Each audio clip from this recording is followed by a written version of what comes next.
Welcome to NTD News Today. Here are today's top stories. Jury selection continues for a second day in the former president's so-called hush money case. We bring you takeaways from day one of Trump's first criminal trial. Israel says it will respond to Iran's unprecedented weekend attack as its war cabinet convenes to weigh what comes next. This while the U.S. and other G7 countries look to ease tensions using diplomatic means. House Speaker Mike Johnson taking action on wartime aid for Israel and Ukraine. More on a new aid package and what's unique about it. The Supreme Court rules on an Idaho law banning cross-sex procedures and puberty blockers for minors.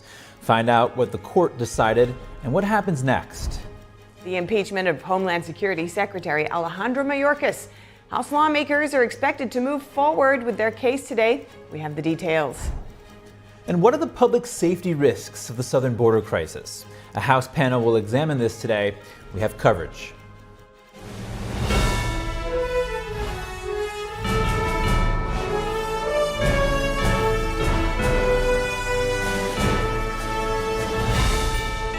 This is NTD News Today, live from our NTD Global Headquarters. Here are Stephania Cox and Chris Beers. Israel's military chief says Israel will respond to Iran's weekend strikes, with the war cabinet weighing its next steps. The U.S. is urging caution, recusing itself from retaliation. Many world leaders are now calling for restraint, including France, Germany, and the U.K. Here's Israel's military chief yesterday. Iran will face the consequences for its actions. We will choose our response accordingly. The IDF remains ready to counter any threat from Iran and its terror proxies as we continue our mission to defend the State of Israel. Secretary of State Antony Blinken says the U.S. is coordinating a diplomatic response with G7 members to ease tensions. National Security Council spokesman John Kirby declined to say if President Biden asked Netanyahu to use restraint in responding to Iran's attack. Kirby says the U.S. does not want a war with Iran or a regional conflict. He says it's up to Israel how to respond. Biden said yesterday he's committed to preventing the Israel-Hamas war from spreading. The president said he's focused on Israel's security and working out a ceasefire and hostage deal. Meanwhile, two anonymous Israeli sources told CNN that Israel has delayed plans to start a ground offensive in Rafah this week as it considers its response to Iran. House Speaker Mike Johnson unveiled a new proposal for passing wartime aid for Israel, Ukraine, and Taiwan. NTD's Daniel Monahan has more on the elaborate plan, which breaks the aid package into separate votes. The Republican speaker huddled with fellow GOP lawmakers Monday evening to lay out his strategy to gain House approval for the funding package. Johnson was facing mounting pressure to address funding for Israel and Ukraine amidst worsening situations in both conflicts. We have terrorists and tyrants and terrible leaders around the world like Putin and Xi and in Iran, and they're watching to see if America will stand up for its allies and in our own interest around the globe, and we will. Facing an outright rebellion from conservatives fiercely opposed to aiding Ukraine, Johnson said he would push to get the package to the House floor under a single debate rule. The speaker then plans to hold separate votes on aid for Ukraine, Israel, Taiwan, and several foreign policy proposals. It really was the will of my colleagues to vote on these measures independently and not have them all sandwiched together as the Senate had done. U.S. aid has been delayed by Johnson's unwillingness to consider a $95 billion bipartisan bill the Senate passed in February, including $14 billion for Israel as well as $60 billion for Ukraine. Also included were billions to strengthen allies in the Indo-Pacific, where China is becoming more assertive, and for international humanitarian aid. Johnson said the new House bills provide roughly the same amount of foreign aid as the Senate bill, but would include differences, including some aid in the form of a loan. Representative Marjorie Taylor Greene says she is firmly against the plan as it stands right now. This is such a scam, and people are so done with it. People care about actions. Republicans aim to release legislative text as early as Tuesday morning, but will observe a 72-hour review period before voting. Johnson said votes on passage could come late on Friday. Daniel Monahan, NTD News. Iran was the focus of a series of bills passed yesterday by the Republican-led House. The bills target Iran's finances in response to the recent attack on Israel. The bills were quickly approved through a process needing a two-thirds majority. They aim to impose financial penalties on Iran and its supporters. The bills include ending tax exemptions for nonprofits backing terrorist groups, disrupting China's purchase of Iranian oil, and preventing Iran from using the U.S. financial system. The bills were mostly uncontroversial and have backing from most Democrats. And joining us live to discuss Iran's attack on Israel is Aryeh Lightstone, former special envoy for the Abraham Accords, a peace treaty between Israel, the United Arab Emirates, Bahrain, Sudan, and Morocco.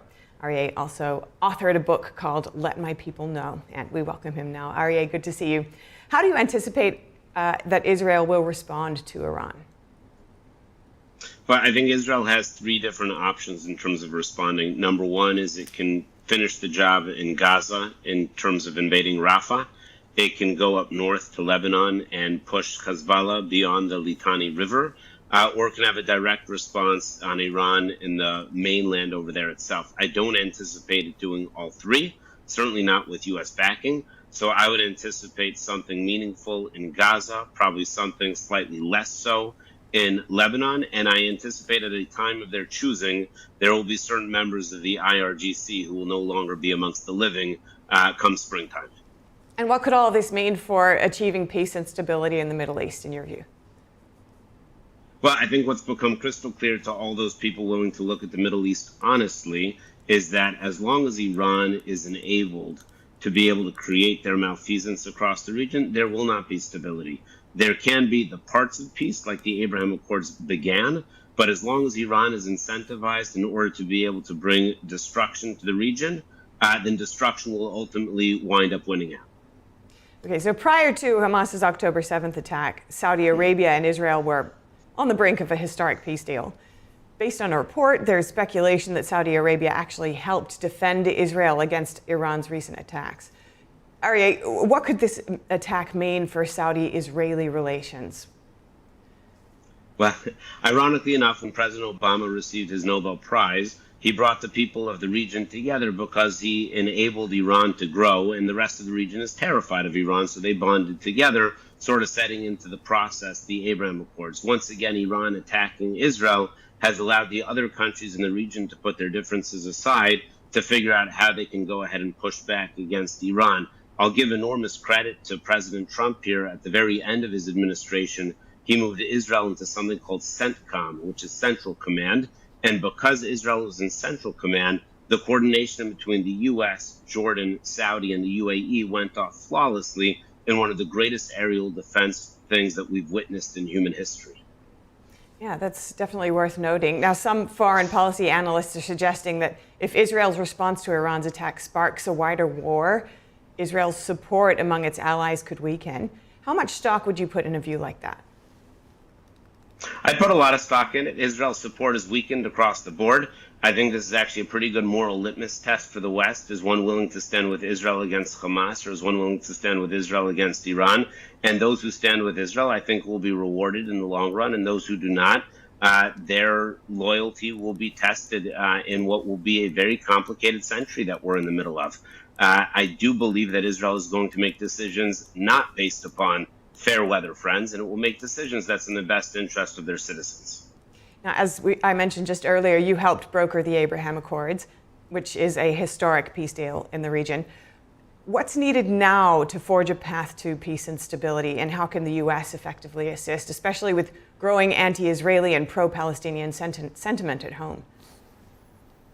Yeah, it's been on the table since President Biden took office. If you push back against Iran and you push our allies together, there's a tendency to want to make peace. I don't know how closely people are following Saudi Arabia, but they have this vision called Vision 2030. For them to accomplish Vision 2030, which will make them one of the premier nations, not just in the region, but in the world, they want to be at peace with all of their neighbors. It's within their DNA now to be able to accomplish that. Almost the only thing holding that peace back right now is, ironically enough, the United States of America. We need to push back Iran. We need to stand strong with our morals and our values. There is no equivalence in between Israel and Hamas. There is no equivalence in between Israel and Hezbollah. There's no equivalence in between Israel and the Houthis. I think you can sense the pattern over here.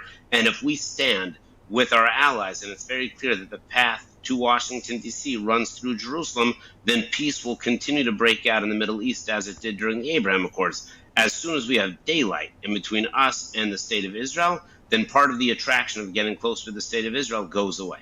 And what would effectively pushing back against Iran look like to you in terms of U.S. actions? Well, I think this part is actually pretty simple. We're not asking for any U.S. troop to be put in harm's way. We're asking for the sanctions that President Trump put in place to be enforced.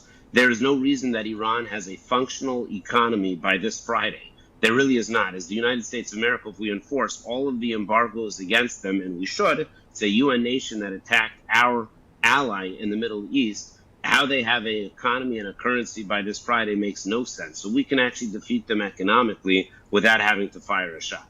All right, great to speak with you. Thank you so much for your time. Aryeh Lightstone, former special envoy for the Abraham Accords and author of Let My People Know. Thank you. Thank you. And groups of Gaza protesters caused traffic disruptions in cities across the U.S. yesterday, some blocking access to airports. Police in California say they arrested around 20 people who stopped traffic on the Golden Gate Bridge. A few demonstrators chained themselves to parked cars. Videos shared online show protesters with Free Palestine signs blocking an access road to O'Hare International Airport in Chicago. Similar scenes played out at Seattle Airport, where people say dozens of arrests were made. People were filmed walking to terminals to catch their flights. Police in Oregon and Florida say they also broke up disruptive protests. Up ahead, a January 6th case with a possible impact on Trump soon before the Supreme Court. What it's about and what it could mean for J6 defendants. And the White House says no dice to an invitation for Biden to testify before GOP lawmakers. More on the investigation into Biden and the White House's reaction when we come back. Hi, I'm Caleb, and this is my story. I was born with osteogenesis imperfecta or brittle bone disease. I have broken my bones almost 200 times, and I have had 11 surgeries. But I didn't let that stop me. I love to bike ride, climb, race, and I'm learning how to stand and walk. But I can only do all of this because of generous people like you and Shriners Hospitals for Children. Because of people like you, Shriners Hospitals for Children has helped more than 1.3 million kids just like me, regardless of their family's ability to pay. Shriners Hospitals for Children is only able to provide this world-class, life-changing medical care because of the generous gifts of people just like you. Because of you, I can ride my bike. I can play basketball. Because of people like you, I can run. I can smile. Will you send your love to the rescue today? When you go to loveshriners.org right now and give just 63 cents a day, you're helping kids just like me. Like me. Like me. When you give today, we'll send you this adorable Love to the Rescue blanket as a thank you and a reminder of the love you gave to a kid just like me. Your gift, no matter how small, can help a child today. This is your moment to make a difference. When you pick up your phone, I know you have it right there, and call to give. You're helping kids like me. Thank you. Thank you. Gracias. Thank you. Please call or go online now. If operators are busy, please call again or give right away at loveshriners.org. Your gift makes a difference. Thank you for giving. According to Marx, everything must be seen through the lens of oppressor and oppressed. Our property rights have continued to get weaker. The threat of these takings is no longer just for public use, but also for better use. This means that the government can't force the exchange of property from one private citizen to another private citizen. This is nowhere near the Founding Fathers' intentions. We now have a record share of Americans that have never been married, I being one of them. In fact, the median age of a first marriage has never been higher. Now you may be thinking this is only affecting single adults. Well, not exactly. According to Pew Research, 1 in 4 parents living with their child are unmarried. And let's take a look at how many children are currently living with either one parent or no parent.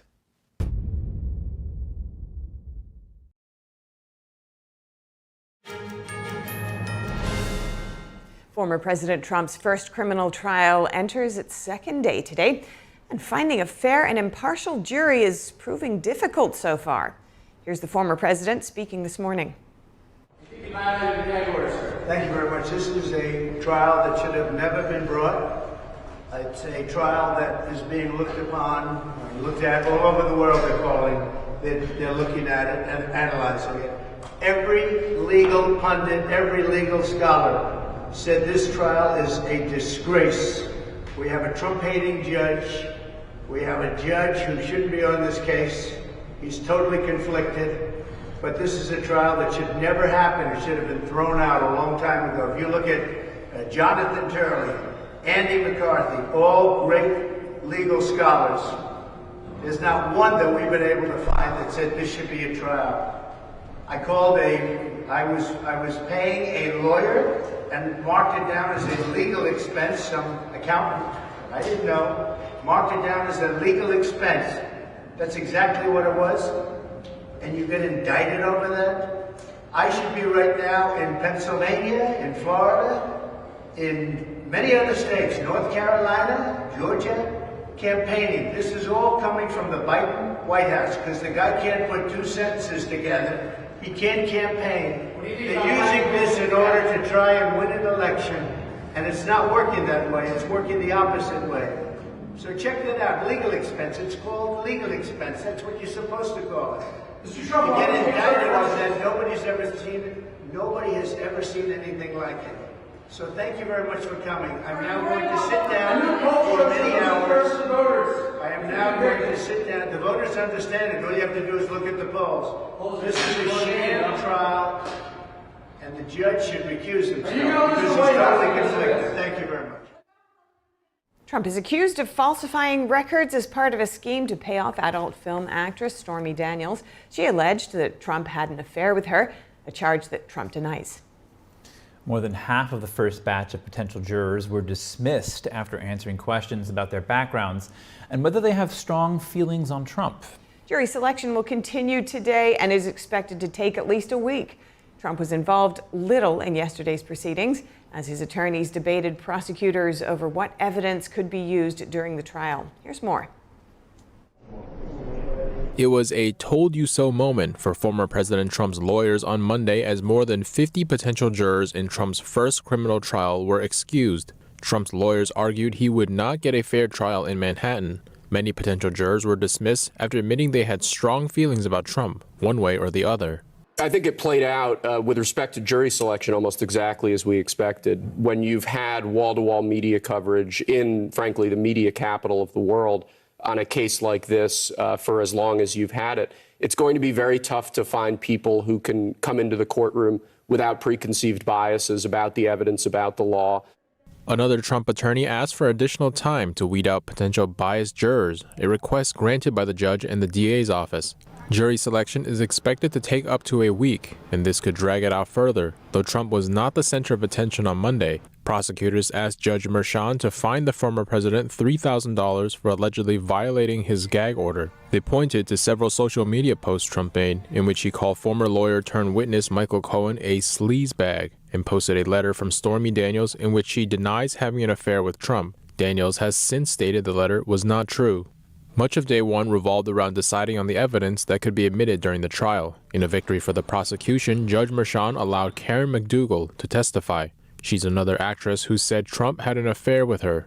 Meanwhile, Judge Merchan ruled Trump's infamous Access Hollywood tape cannot be used in court. He said the recordings in which Trump can be heard making derogatory comments about women are very prejudicial. Merchan said the allegations of sexual assault arising from them are based on rumors. Trump's lawyers requested the trial pause for a day next month so Trump can attend his son's high school graduation. Judge Merchan did not rule on the request, saying it depends on how we're doing on time and where we are in the trial. Leaving the courthouse at the end of the day, Trump called the trial a scam and a political witch hunt. If you read all of the legal pundits, all of the legal scholars today, there's not one that I see that said this is a case that should be brought or tried. The White House would not comment on the ongoing trial.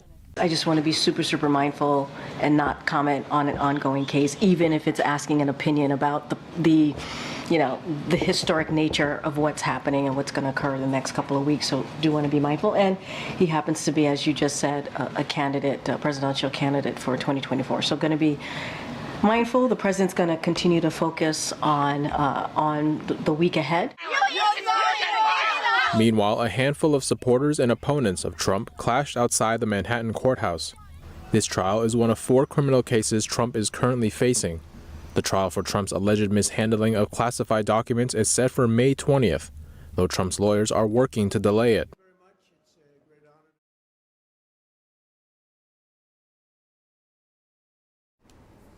And next up, the Supreme Court will discuss today certain charges against January 6 defendants. The case, known as Fisher versus United States, could also affect the federal election case against former President Trump. The court will look into whether a 2002 law from the Enron scandal applies to some January 6 defendants. That includes Joseph Fisher, a former police officer from Pennsylvania who was in the Capitol that day. Fisher argues that the charge against him of obstructing an official proceeding isn't right, as that section of the law is primarily about evidence tampering. The case went to the Supreme Court after lower courts disagreed. The White House has rejected an effort by House Republicans to get President Biden to testify before lawmakers. This in the GOP's stalled impeachment inquiry. The White House yesterday dismissed the invitation sent to Biden last month, calling it a partisan charade. House Republicans seek information related to the Biden family's business dealings in what the GOP characterizes as an influence peddling scheme. In a letter to Oversight Committee Chairman James Comer, the White House wrote that the impeachment inquiry has only succeeded in turning up evidence that Biden has done nothing wrong. And President Biden and his wife, Jill, on Monday released tax returns, together earning just under $620,000. This came mostly from the president's $400,000 salary and pensions from previous jobs. The First Lady also earned $86,000 from her position as a professor at Northern Virginia Community College. The Bidens paid more than $146,000 in income tax, which equates to a tax rate of 23.7%. The White House issued a statement saying it believes all Oval Office occupants should be honest with the American people. That's a reference to the long-standing tradition of presidents publicly releasing their tax returns. It's also a dig at former President Trump, who bucked tradition by not releasing them. An audit into Arkansas Governor Sarah Huckabee Sanders' office has uncovered potential non-compliance with state law. The governor's office bought a nearly $20,000 lectern. According to the audit, improper records of the purchase were kept. The report found the lectern was paid for before it was delivered, and the office shredded the bill of lading. The audit says Sanders' office needs to ensure all original documentation related to purchasing and delivering of goods is saved. Coming up, the impeachment of Homeland Security Secretary Alejandro Mayorkas. House lawmakers are expected to move forward with their case today. We have the details. And how dangerous is an overwhelmed southern border to public safety? A House panel holds a hearing on this. We'll bring it to you. I started having lumbar pain, and the pain was terrific. Called the number. She was asking me very thorough questions, and it was like a done deal. You have a pain on the back, and the pain on the back goes towards your hip, and then goes to the side of the leg, side of the calf, and the foot. And the foot is numb. And he pointed, he says, if we don't correct this now, you will be in pain the rest of your life.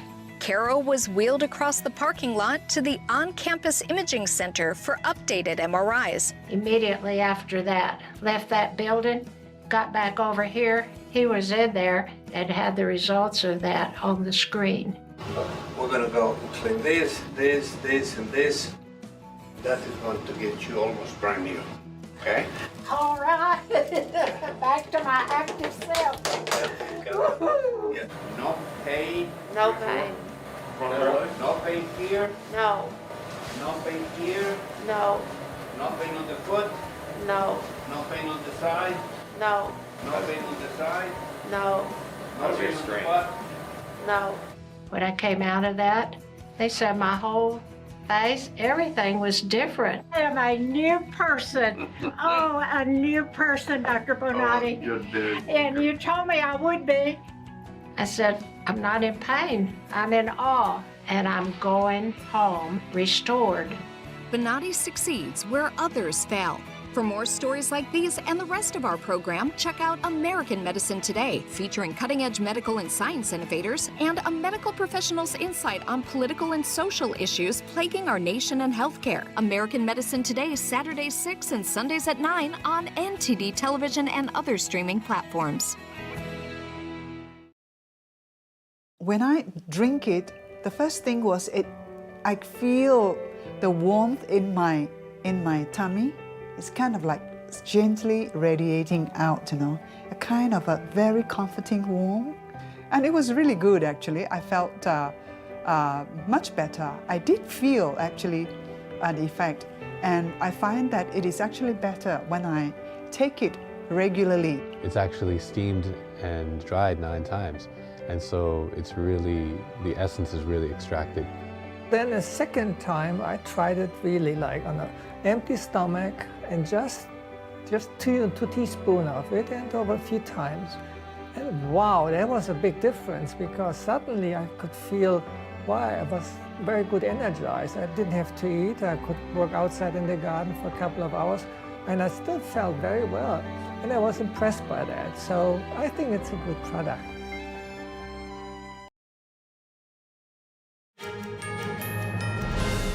The House is sending impeachment articles against Homeland Security Secretary Alejandro Mayorkas to the Senate today. House Republicans voted to impeach Mayorkas in February over his handling of the southern border. The Department of Homeland Security is calling the move an evidence-free impeachment, saying there have been no high crimes or misdemeanors. They also call the process cynical and hypocritical. Some Republicans say they're concerned the Democrat-led Senate will move to quickly dismiss the impeachment. Senate Leader Chuck Schumer said the chamber will move forward and resolve the situation as quickly as possible. The motion to impeach Mayorkas is unlikely to pass. A simple majority is required to end the trial. ICE officials in Boston say officers have arrested an illegal immigrant charged with raping a minor in Massachusetts. ICE says officers first arrested the Brazilian national and his parents in 2021 after crossing into the U.S. illegally. An immigration judge released the family on an order of recognizance. The police arrested the 20-year-old man in January on charges of rape and enticement of a child under 16. But ICE says a district court ignored their detainer request and released the suspect on $5,000 bail. ICE says deportation officers took the suspect into custody near the end of last month. The ICE Boston director warned of the threats to children in the community and said the agency will always prioritize public safety. And Republican counties in Colorado are suing the state and its governor. They want to be able to arrest and deport illegal immigrants and work with federal authorities. Douglas and El Paso County filed the complaint on Monday. The lawsuit targets 2 sanctuary state laws. They prohibit local law enforcement from immigrant arrests and local courts from sharing information with ICE. They also block the local governments from working with the federal government on immigration matters in any way. The conservative counties allege that the laws violate the distribution of powers in the Colorado Constitution. And we're returning now to a hearing on how the border crisis impacts public safety. Record numbers of illegal immigrants have been apprehended at the U.S.-Mexico border in recent years. And those numbers don't include so-called gotaways, those illegal immigrants not apprehended by Border Patrol. Among these people are drug traffickers, human traffickers, and weapons traffickers, as well as dangerous criminals and potential terrorists. This hearing will examine the risks the U.S. border crisis poses to domestic security. Let's watch. 1,155 drug charges, 2,998 robbery charges, and 970 homicide charges attributable to criminal illegal aliens in the last 13 years. And lest anyone forget, the Bureau of Justice Statistics suggests that more than 50% of violent crimes and 70% of property crimes are never reported to law enforcement. These numbers of crimes by illegal aliens in Texas that I refer to is clearly dramatically undercounted. None of these criminals should be in the United States in the first place. Every citizen victimized by an illegal immigrant is a victim that could and should have been prevented, with common sense border and immigration policies carried out by elected officials who possess a shred of concern for those they represent. Arguments over citizen versus non-citizen crime rates are ivory tower intellectual exercises that miss this fundamental point. For the ivory tower dwellers, if you truly want to find the number of crimes committed by illegal aliens, the deck is stacked decidedly against you. Just a few factors that make a full accounting of the criminals who are illegal aliens impossible include the time it takes to identify criminals in law enforcement custody as illegal aliens, sanctuary city and state policies that withhold information normally relied upon between jurisdictions, the slowness of the federal government in determining legal status, and that can include both capability and cooperativeness, cash bail policies that turn criminals back out on the street immediately, and the obvious interest that illegal aliens have in not being discovered. I'll close by returning to the main thing. Every murder, every assault, every robbery, every rape, every drunk driving death, and every murder committed by illegal immigrants was preventable. I look forward to your questions. Thank you. Sheriff Wayburn. Thank you, Mr. Chairman and committee. It's truly an honor to be here from Texas, and thank you for having me. While I only represent the Tarrant County Sheriff's Office this morning, I feel certain that every sheriff in America is concerned with the border and its impact on their communities. If you'll allow me just a couple of minutes, I'll take you to ground zero in Tarrant County on issues that we have faced. Just recently, a gentleman gets up in the morning in southern Tarrant County and his car is missing. He calls the police, the Tarrant County Sheriff's Office, and as he's reporting it, he notices on his OnStar that his vehicle is going across the border into Mexico before he even finished the report.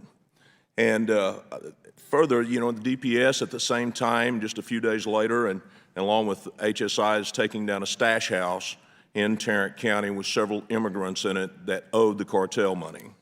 Finally, there's another stash house that we assisted in helping with, that they literally had cages in the houses where they were keeping women for cartel money. They were waiting to pay off their debts. And according to the HHS, in the last 3 years, we've had over 2,500 children, unescorted minors, settled in Tarrant County. Now, I bring that up for one reason. Who's following up on them? Are those children safe? Is there something nefarious going on there? We're not sure. We're also told by HSI that approximately 1,000 illegal aliens every couple of weeks are settling in the DFW area. As all of these things are happening, also we have city police agencies working fentanyl homicides, including a county judge, a former county judge dying from it, because fentanyl knows no boundaries. And another city police agency at the same time is working a fentanyl poisoning of a 2-year-old that got into somebody's stash. In 2020 in Fort Worth, Texas, you could buy a gram of methamphetamine for $80. Today, that same gram would cost you $15 to $20. In 2020, you would spend $30 on a pill that can contain fentanyl. That same pill today costs $8. Inflation's had a tremendous reverse in the dope business. In 2020, the Tarrant County Narcotics Team took $3.5 million worth of drugs off the street. In 2021, they took $21 million of drugs off the street. In 22, $35 million. Also at all of these scenes often were cartel members that we have arrested, and also that we hear from DEA that the cartel members working in our area, 90% of them are illegally in the U.S., and yes, they do have American citizens assisting them. Our mental health teams in the jail has told us that the strong availability of illegal drugs has caused the skyrocketing of our mental health issue, and it's going from 2017 to 25% of the population to 66% today, with 42% of them being chronic. And marijuana with strong THC is also a part of that issue. While Tarrant County, between May of last year and December, we had over 3,000 overdoses of opioids. Many were fatal. Our interdiction team, made up of 8 different counties in the first quarter of this year, has taken $21 million of drugs off the road. All of this cartel dope. And also in November, the cartel decided to shoot it out with our team, injuring one of our officers. We vigorously returned fire and we terminated that threat and recovered 14 kilos of drugs. The impact on our county jail is that we have an average population of 4,200 people. 6% of that population is generally illegal aliens. Of that, 264 in custody. They've allegedly committed 178 violent crimes, including 8 murders and 44 sexual assaults of children. Please note that there's approximately 15 different countries represented in that group, and 10% being from Venezuela. In fact, affiliated with Venezuela gangs. We have seen a large number of Venezuelans come across the border recently, and it's interesting to note that Intel, the country that doesn't talk to us at all, is that their prison population has been reduced by 25%. And back at the Tarrant County Jail, those illegal aliens cost the Tarrant County taxpayers about $24,000 a day to house them. We have solicited intelligence directly from cartel members in jail, asking them the proverbial question, why are you killing your clients with this fentanyl? And their simple answer was, whatever kills the American is good with us. Based on our intel, we believe, our common belief in law enforcement in that part of the world, that China, the Mexican cartel, and Venezuela is weaponizing fentanyl to use against us.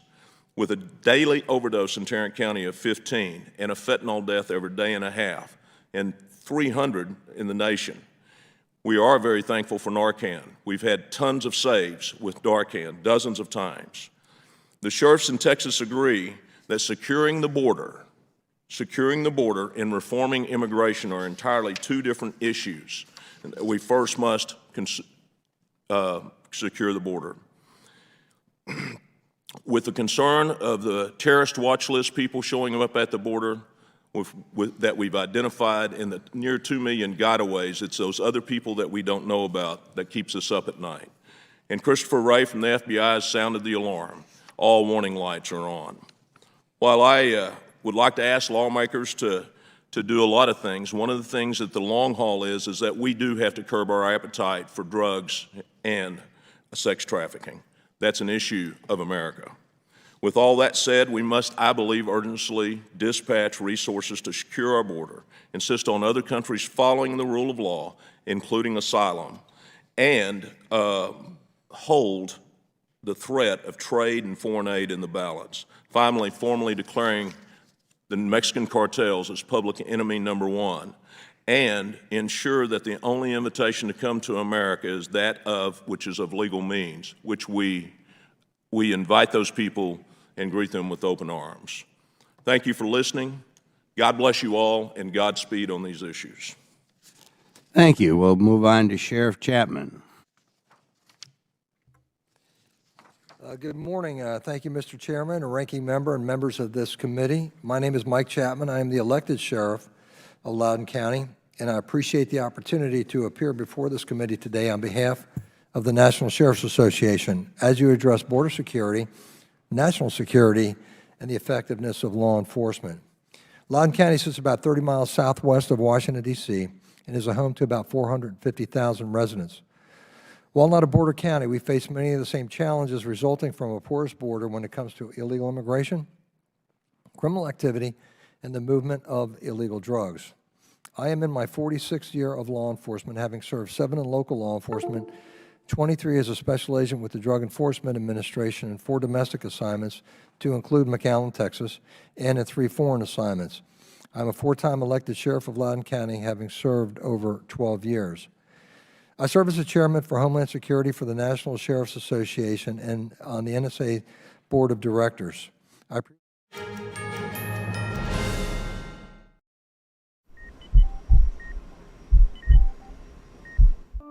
had a pretty normal mom life. Everything was pretty good, and it was a very happy life. And we just had a new baby. And then all of a sudden, within a day or two, she's on life support and fighting for her life. And I knew something was pretty wrong. A little less than a week after I came home, I couldn't breathe. That's when we decided to go to the hospital. I was given the diagnosis that I had peripartum cardiomyopathy, which is basically a pregnancy-induced heart failure. They told me my only chance was a heart transplant. And the American Heart Association helped make that possible. Their research helped save me. This could not happen without monthly donations from friends like you. Your sustained support helps fund life-saving research that leads to medical breakthroughs, like those that gave Jen a second chance at life. Heart disease is the #1 killer in America, and we urgently need your help to save lives. Go to helpheart.org or call now to become a monthly donor today. Your donation of only $19 a month, just 63 cents a day, will make a difference through prevention, early detection, treatments, and cures that help save lives. I am very thankful for the American Heart Association. I'm grateful for just every day that I get with my children. Please go to helpheart.org or call now with your donation of just $19 a month. Join our community of monthly donors, and you'll get this limited edition t-shirt you could wear to show you're helping save lives. One simple act today can save your life or the life of a loved one. So please, call or go to helpheart.org now to help save lives.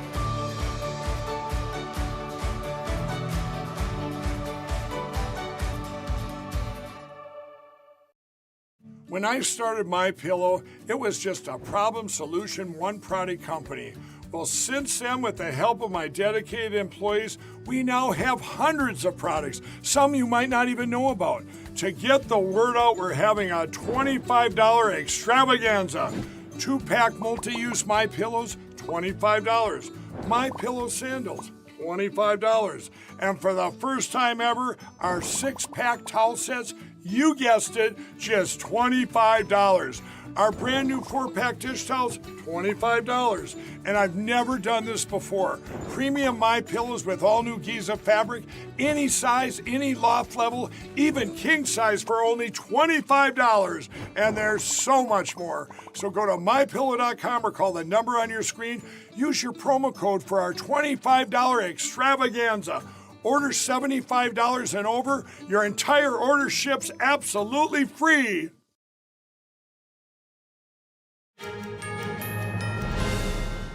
Welcome back. We're watching a House hearing on the border crisis impacts public safety. Record numbers of illegal immigrants have been apprehended at the U.S.-Mexico border in recent years. And those numbers don't include so-called getaways, those illegal immigrants not apprehended by Border Patrol. There are concerns that getaways include drug traffickers, human traffickers, and weapons traffickers, as well as dangerous criminals and potential terrorists. This hearing will examine the risks the U.S. border crisis poses to domestic security. That's legally, and ending the authority to issue parole. Unfortunately, law enforcement agencies nationwide are suffering from the cascading criminal social impacts of this administration's policies, now coupled with an increased threat of terrorism. An April 8th press release by the American Sheriff's Alliance noted that over 700 known or suspected terrorists were apprehended last year at the southern and northern borders. This is a crisis, and we need your help. We need a Congress and administration that will help provide better physical barriers, technology, collaborative intelligence, and human resources. But this isn't simply about funding.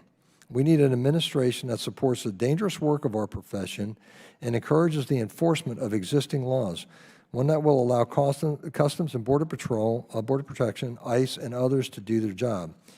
We need an administration that backs all law enforcement. Thank you again for the opportunity to be here, and of course, I would be happy to answer any questions. Thank you. Thank you. Mr. Beer. Chairman Grothman, Ranking Member Garcia, and distinguished members of the committee, thank you for the opportunity to testify. For nearly half a century, the Cato Institute has produced original research showing that a freer, more orderly, and more lawful immigration system makes the United States a wealthier, freer, and safer country.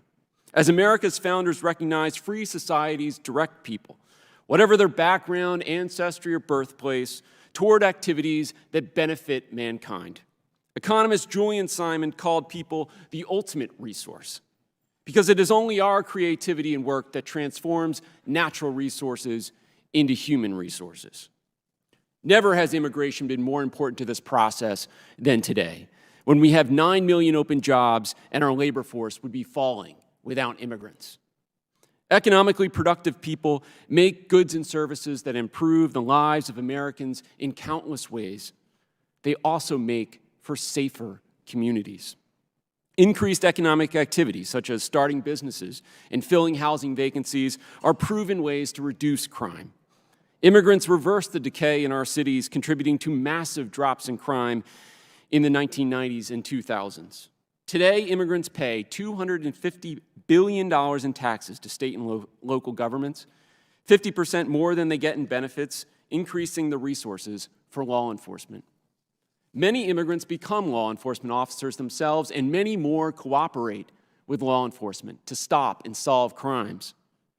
Like everyone else, immigrants want safe neighborhoods. In the last decade, police agencies have requested legal status for nearly 500,000 immigrants who are aiding their investigations. Immigrants also directly lower the crime rate by committing fewer serious crimes per capita. Immigrants, according to the U.S. Census Bureau data, are 68% less likely to have committed a crime that has put them in prison. So indiscriminate mass deportation, further cutting off legal immigration, would undermine public safety. Indiscriminate enforcement also has an opportunity cost. Every dollar spent going after immigrant families and workers is a dollar lost to catching people who have victimized people in the United States. When the prior administration decided to mass prosecute immigrant parents with children, U.S. attorneys complained that they were failing to prosecute sex offenders because traumatizing the immigrant kids was too important. Here's another example. In 2020, the prior administration eliminated asylum and began expelling all border crossers to Mexico under Title 42. Did this policy improve security at the border?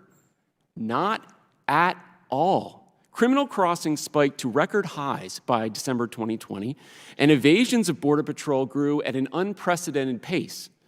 Eliminating people's opportunity to turn themselves in to Border Patrol to request asylum added to the flows of people trying to evade Border Patrol, making it easier for serious threats to evade detection.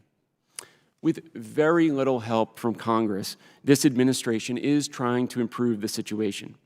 It ended Title 42, and evasions have since declined by 70%, according to the Border Patrol chief.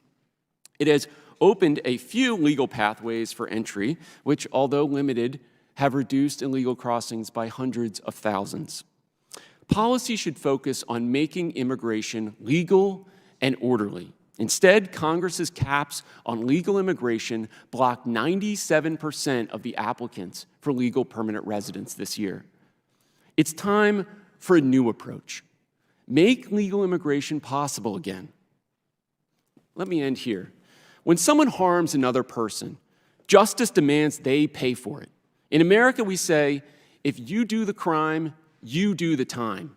We don't say, if you do the crime, lock up their family, their friends, their co-workers, their co-ethnics. America stands for individual rights and individual responsibility, not collective punishment. So yes, let's talk about how to better go after the bad apples. But the rest of the roughly 50 million immigrants in the United States are here to work with us and for us, peacefully. Let them do so legally. Thank you. Okay. Oh, first of all, with unanimous consent, I'd like to ask that William Timmons from South Carolina be waived on the subcommittee for the purpose of asking questions. Without objection, so begin my questioning. First of all, I want to ask Sheriff Wayburn to follow up on a couple things you said. Just to clarify, you said that the number of people in prison in Venezuela has dropped 25% over the last couple of years? That's the intel that we get up from both the DOJ and from our border partners. You quoted somebody as saying fentanyl, they were okay as long as fentanyl was killing Americans. Who did you quote again on that? That was a cartel member that we had in custody that we were soliciting information from. Okay, thank you. Now we head from, by the way, I have been at the border and I talked to the Border Patrol and they tell me, quote, Mexico's not setting their best. I mean, I don't think the Border Patrol is, that's their fact, that's what they tell me. So, okay, now Mr. Cuccinelli, the administration made changes in policy regarding the enforcement of our country's immigration laws, and these changes shield illegal aliens with criminal histories from removal. I want to discuss Secretary Mayorkas' 2021 guidelines for the enforcement of civil immigration law and the 2022 Doyle Memorandum. Mr. Cuccinelli, did the Biden administration actually make it more difficult for immigration officers to remove criminal illegal aliens? Absolutely and intentionally, and the way to think of those early memos, like the first one there early in 2021, is that they were attempting to tie their own shoelaces together. They literally took steps at ICE and CBP to make it harder for them to achieve their missions structurally. In fact, the Doyle Memorandum says the existence of criminal history alone, regardless of severity, will not necessarily indicate that a non-citizen presently poses a current public safety threat pursuant to the Secretary's priorities. Mr. Cuccinelli, under that standard, an illegal alien convicted of the most heinous crimes, such as rape or murder, could avoid becoming an enforcement priority, correct? Absolutely, that was the point. Is a criminal alien more or less likely to be removed under the Biden administration as compared to the previous administration? Far less likely, and many of them don't even get to ICE because of the catch-and-release swamping of CBP. Okay. In recent months, we've seen Americans killed, sexually assaulted, and burglarized by illegal immigrants. The illegal aliens who committed these crimes should not have been in the country in the first place, correct? That's absolutely correct. Is it fair to say these crimes should never have happened? Should never have happened. Now, your testimony says the Texas Department of Public and Safety data your testimony cites Texas Department of Public Safety data for the proposition that illegal aliens commit violent crimes at a higher rate than the average person. Do you note that the data on crime rates is very limited? So I do know that it's very limited. I want to clarify, my comments were on the raw numbers, not the rate of crimes committed. I do not believe the rate of crimes is relevant when you've got 6,500 rapes and almost 1,000 homicides. I don't think the rate of crime matters to the victims of those crimes. Were gangs like MS-13 a problem in Virginia during your tenure as Attorney General? MS-13 was the single most severe violent crime problem in Virginia during my time as AG, and before and after.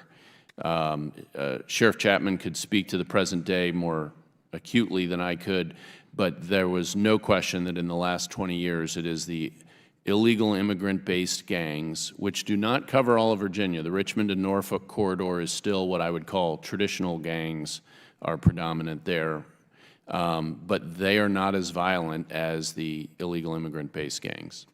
Okay. Are foreign gangs active in the interior of the U.S.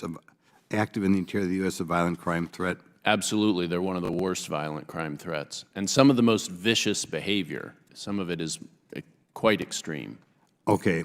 Is it hard to get data on whether or not, data on the total number of crimes committed by illegal immigrants? It's very difficult to get that. It is very difficult. I mean, Texas, we're talking about Texas data because they're the only state that has even attempted to track that data for a long period of time. That's also why I noted the Bureau of Justice Statistics analysis of how underreported even those types of crimes are in the first place, to say nothing of the challenge of determining if someone's actually here illegally.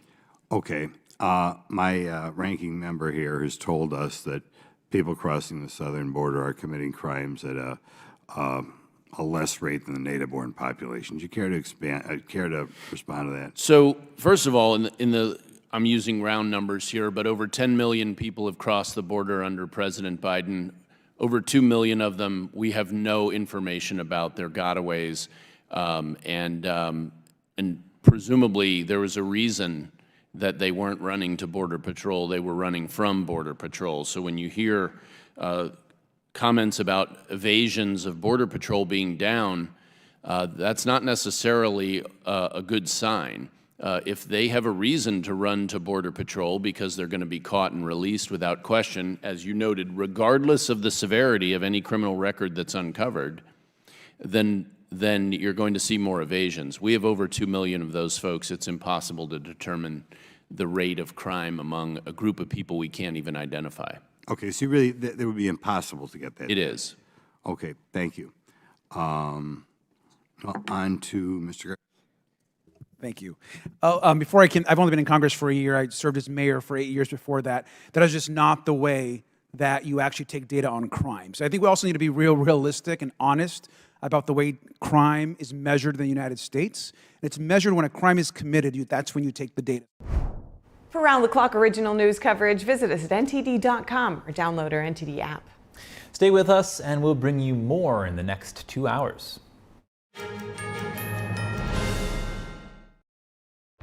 I was born into the wrong body, Mom. I was astounded by what they were teaching. Child Protective Services did show up at my house. Parents are fearful of losing custody of their children because they say the wrong thing. Risks? No risks.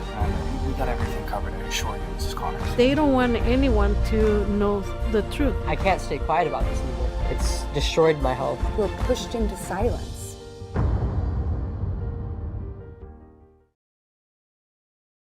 What if you could whiten your teeth by simply brushing your teeth? Now you can with Smile Actives, the teeth whitening breakthrough that safely gets your teeth white and keeps them white every day, just by brushing your teeth. I never thought that whitening my teeth could be so easy. I just put the gel on the brush, the toothpaste on it, brush, and I can see my white teeth. Simply add Smile Actives to any toothpaste and our patented PolyClean technology activates into a powerful microfoam that penetrates into the enamel surface to safely lift and remove stains. You need a simple way to whiten your teeth.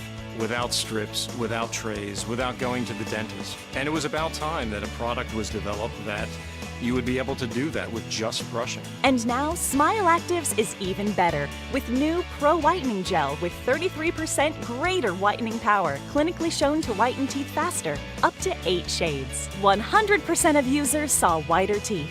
On food stains, coffee and wine stains, even on veneers, crowns, and dentures. I eat the blueberries, I drink the coffee, and I know that Smile Actives will keep my teeth white every day. If you could use something so easy like Smile Actives to take yellow teeth to white teeth, why wouldn't you? Why spend hundreds of dollars for whitening treatments at the dentist when now you can whiten your teeth with new Smile Actives Pro Whitening Gel every time you brush your teeth? Call or go to smileactives.com and for a limited time get new Pro Whitening Gel for just $24.95. Order in the next 5 minutes and buy one, get one absolutely free for just $24.95. That's 2 for 1 and save 58%. We'll even include free shipping. Get your teeth whiter guaranteed or return it within 60 days for your money back. I smile every day now. The difference is literally night and day. So now I'm always smiling, always choosing, because now my teeth are much whiter. This offer is not available in stores, so call or click now before the special buy one, get one free offer goes away. The 2024 NTD 9th International Chinese Vocal Competition is scheduled to take place at Merkin Hall, Kaufman Music Center in New York from September 18th to 21st. The competition specially invites vocalists from the world-famous Shenyun Performing Arts to serve as judges. The prestigious Gold Award is $10,000. Chinese vocal artists aged 18 to 50 are welcome to register.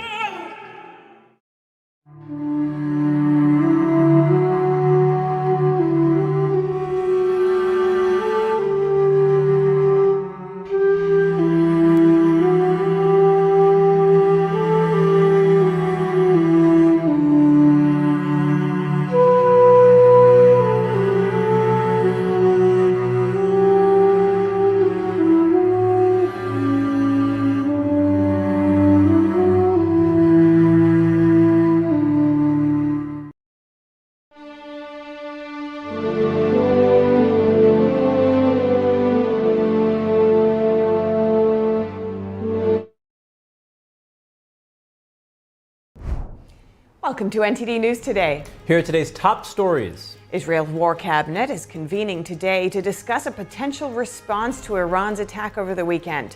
We have more updates on the conflicts in the Middle East.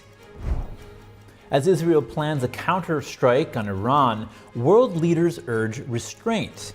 What could happen in the coming days as tensions in the Middle East rise? Our guest weighs in. Former President Trump's hush money trial enters day 2. Find out more about the jury selection process and what Trump said outside the court this morning. Maine passes a new voting law that critics say sidesteps the Constitution. What it could mean for future elections. Lawmakers seeking answers after a damning new report points to the Chinese Communist Party's involvement in the deadly flow of fentanyl to the United States. We have the hearing. The Solomon Islands is preparing for critical elections this week. How the results could impact China's influence in the South Pacific.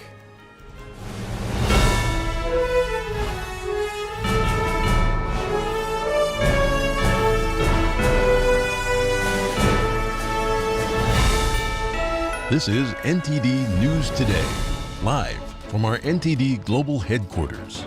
Here are Stephania Cox and Chris Beers. We have more updates on the conflicts in the Middle East. Israel has vowed to retaliate following an aerial attack from Iran over the weekend. Israel's war cabinet convened earlier today to discuss its response. It's unclear if a decision has been reached. Israel's army chief told troops yesterday that Iran will face the consequences for its actions. The extent of Israel's potential retaliation is unknown, but U.S. officials told NBC News their assessment. They said the response will likely be limited and focus on the Iranian military, as well as proxies outside of Iran. On the other hand, Iran said any Israeli retaliation would be met with an immediate and severe response.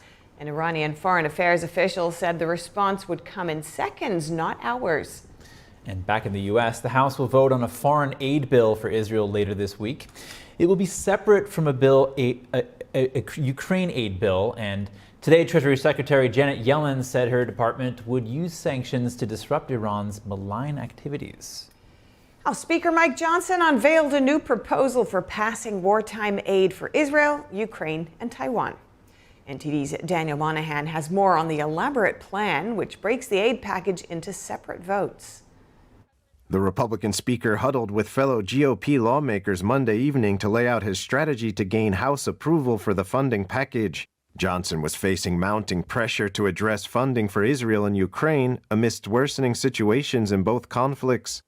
We have terrorists and tyrants and terrible leaders around the world like Putin and Xi and in Iran, and they're watching to see if America will stand up for its allies and in our own interest around the globe, and we will. Facing an outright rebellion from conservatives fiercely opposed to aiding Ukraine, Johnson said he would push to get the package to the House floor under a single debate rule. The speaker then plans to hold separate votes on aid for Ukraine, Israel, Taiwan, and several foreign policy proposals.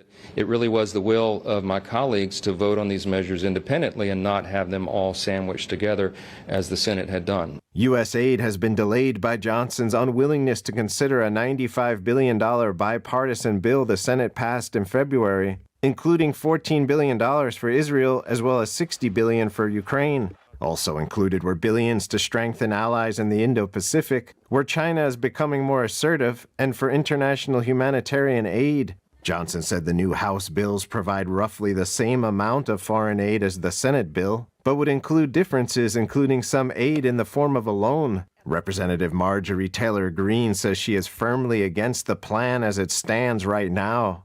This is such a scam, and people are so done with it.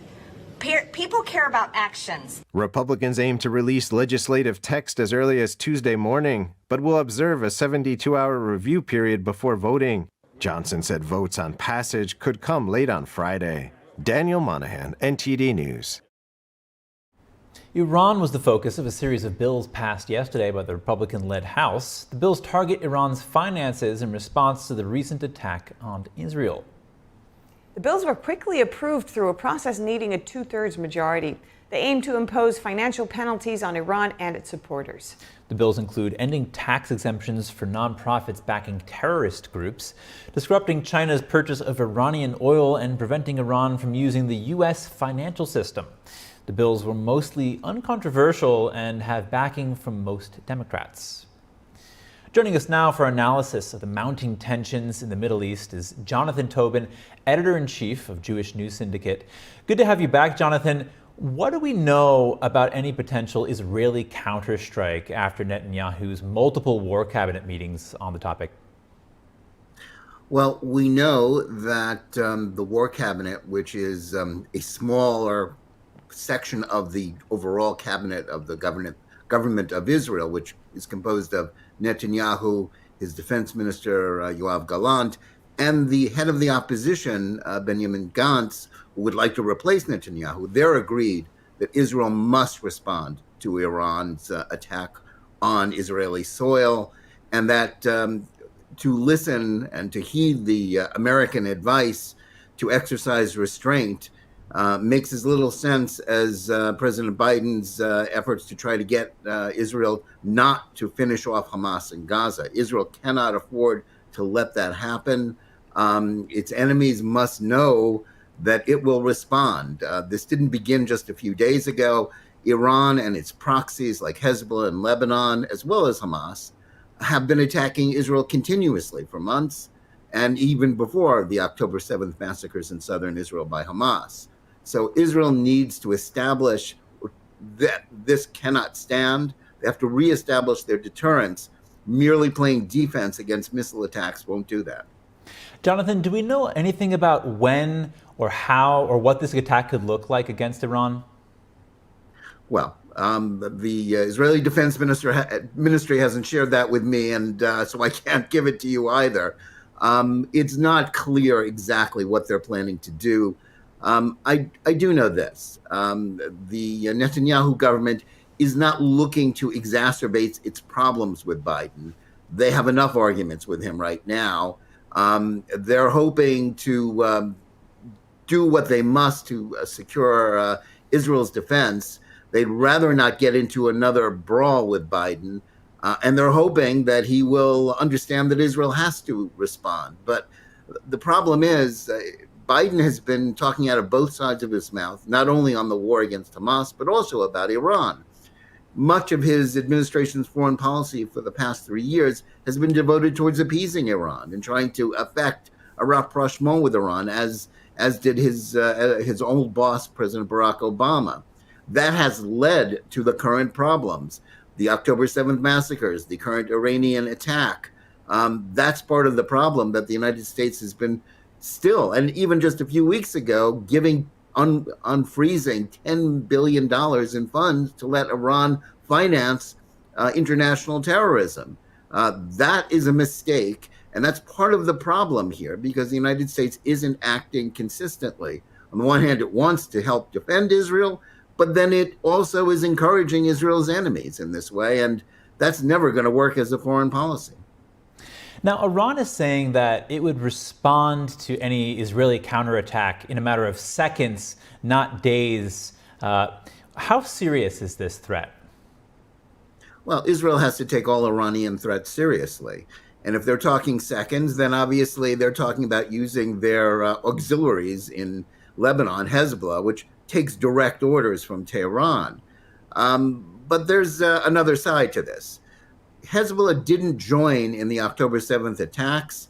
It has been firing against Israel, making northern communities in Israel uninhabitable, but it hasn't joined the general war to aid Hamas, which surprised some people, but isn't very surprising to those of us who understand its role in Iran's overall plans for regional hegemony.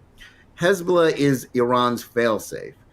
It has more than 100,000 missiles pointing at Israel, and it could inflict tremendous damage, overwhelming Israel's air defenses if they launched an all-out attack. But of course, that would lead to a counterattack, which would devastate Lebanon and also pretty much eliminate Hezbollah in the long term as something that Iran can use. And Iran wants to hold Hezbollah in reserve. Iran is, Hezbollah is Iran's failsafe. Its last-ditch defense if the United States or Israel were ever to attack Iran directly, its nuclear facilities, or in any way endanger the Islamist regime in Tehran.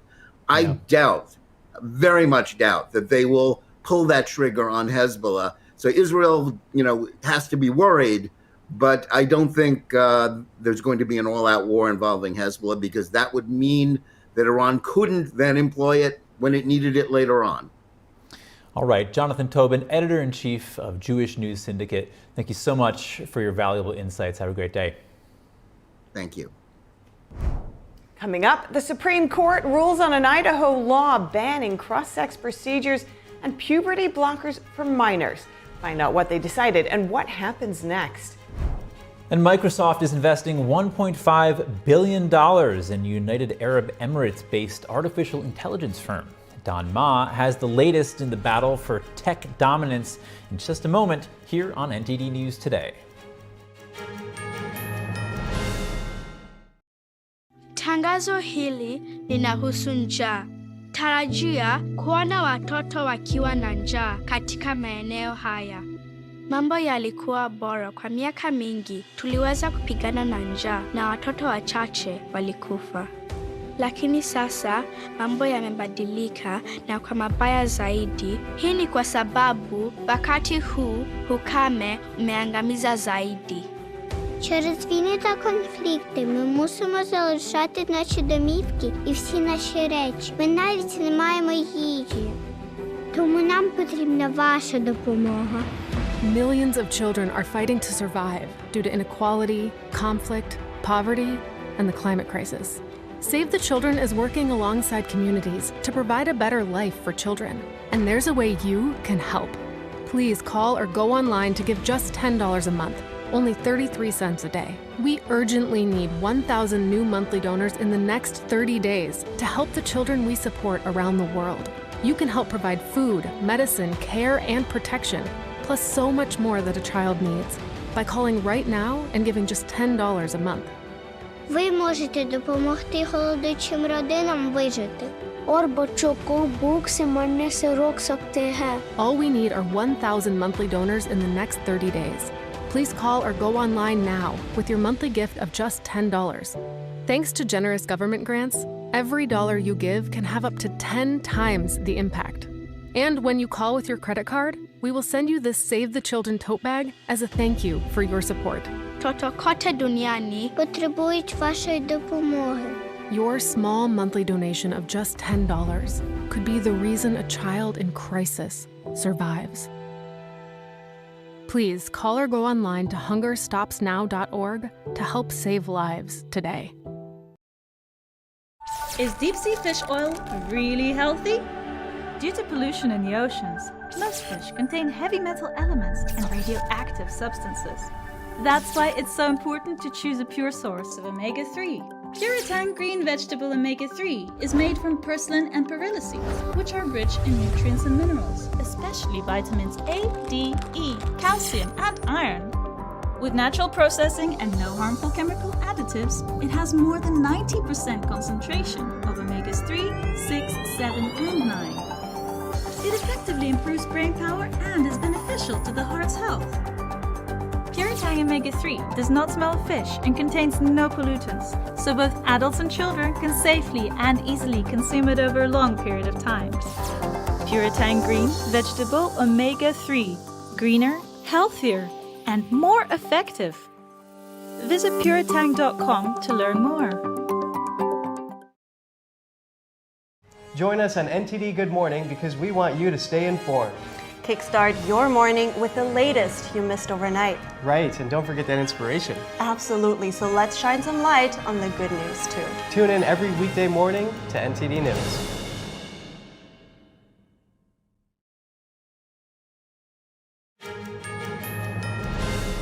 In New York, former President Trump's so-called hush money trial has entered into its second day. Trump is in the courtroom as jury selection continues. He again addressed reporters as he arrived at the courthouse.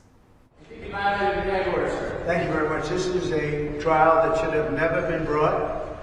It's a trial that is being looked upon, looked at all over the world.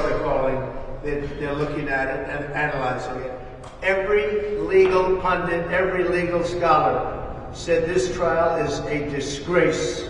We have a Trump-hating judge. We have a judge who shouldn't be on this case. He's totally conflicted. But this is a trial that should never happen. It should have been thrown out a long time ago. If you look at Jonathan Turley, Andy McCarthy, all great legal scholars, there's not one that we've been able to find that said this should be a trial. I was paying a lawyer and marked it down as a legal expense. Some accountant, I didn't know, marked it down as a legal expense. That's exactly what it was. And you get indicted over that? I should be right now in Pennsylvania, in Florida, in many other states, North Carolina, Georgia, campaigning. This is all coming from the Biden White House because the guy can't put two sentences together. He can't campaign. They're using this in order to try and win an election, and it's not working that way. It's working the opposite way. So check that out. Legal expense. It's called legal expense. That's what you're supposed to call it. You get indicted on that. Nobody's ever seen it. Nobody has ever seen anything like it. So thank you very much for coming. I'm now going to sit down for many hours. I am now going to sit down. The voters understand it. All you have to do is look at the polls. This is a sham trial, and the judge should recuse himself because he's totally conflicted. Thank you very much.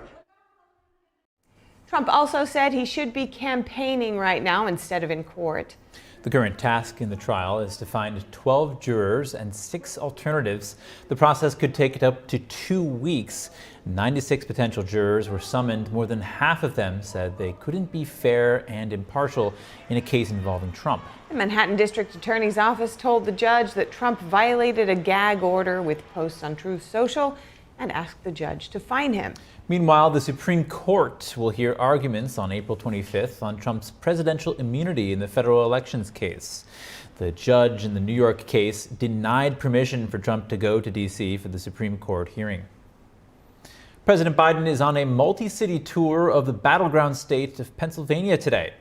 His first stop is his hometown of Scranton, where he's renewing calls to increase taxes on wealthy Americans and large corporations.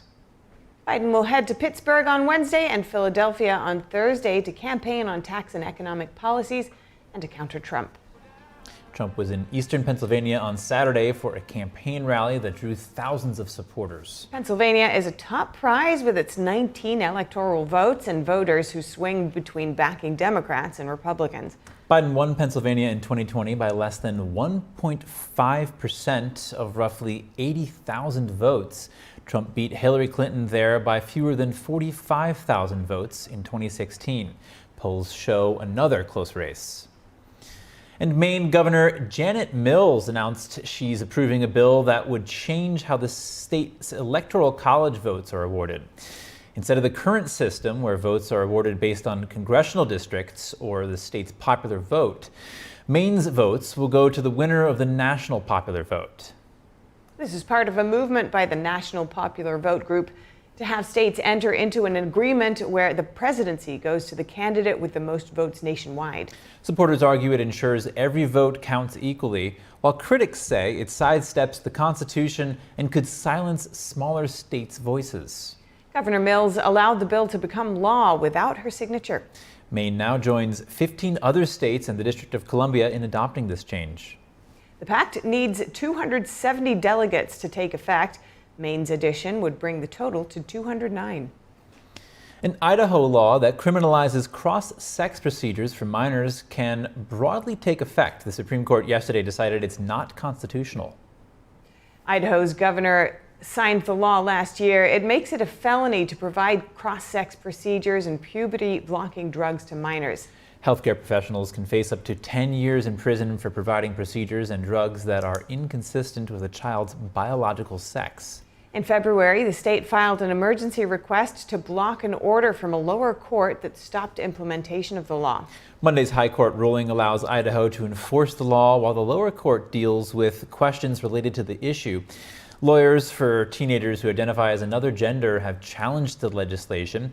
They say cross-sex procedures can alleviate gender dysphoria. And changing track a little, joining us now is NTD's Business Matters host Don Ma to give us the latest updates from the tech and business world.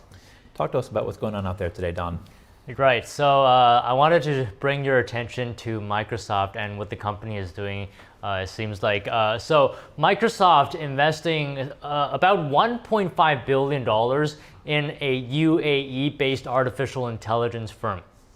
So this firm is called G42, and let me tell you the importance here. The partnership comes amid Washington's effort to hobble Beijing's technological advances, which of course includes AI. So this means that it's more than a commercial collaboration actually between two AI companies. It's potentially highlighting the two countries' strategic cooperation amid geopolitical tensions. And let me explain further here. Microsoft and G2 in separate statements on Tuesdays described their assurances to the US and UAE governments as a first of its kind agreement to ensure the secure, trusted and responsible development and deployment of AI. And Washington said this was binding. And the size of the stake that Microsoft was taking was not actually immediately disclosed. And here's some more background info for context. So amid US concerns over its relationship with Chinese business, G42 had divested its investments in China and began the lengthy task of pulling out Chinese hardware. And the company had accepted constraints imposed on it by the United States. And this was in order to be able to work with US companies. So a bit of info there for you. Okay, so what do the two companies plan to work together on? Yeah, so Microsoft President Brad Smith, who by the way is going to take a seat on G42's board, he said that, quote, we will combine world-class technology with world-leading standards for safe, trusted, and responsible AI in close coordination with the governments of both the UAE and the United States. And by the way, the New York Times had actually also said that the deal places a series of protections on AI products shared with G42, and that's going to include an agreement to strip Chinese gear out of the UAE firm's operations. So G42 will cease using Huawei technology, and this is, the US has concerns over that. It could provide a backdoor for Chinese intelligence agencies. All right. All right, Don Ma, thank you so much. Thank you. And up ahead, more than 150 lives lost daily across the country to deadly drugs like fentanyl. House lawmakers trace it back to one culprit, the Chinese Communist regime. We bring you testimonies, that and more when we return with NTD News.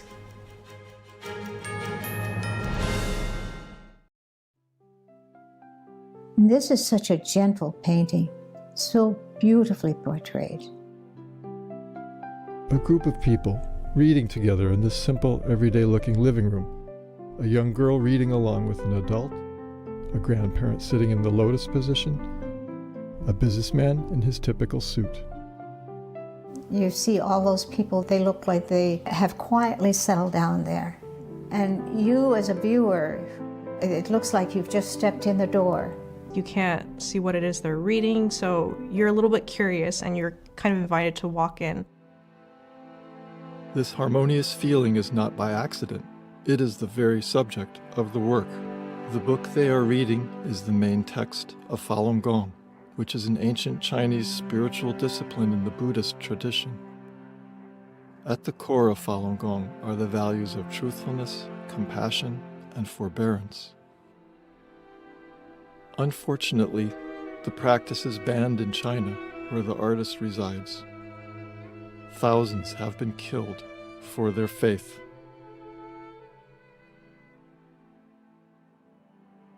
Golden energy blooms into the room as a result of their steadfast faith.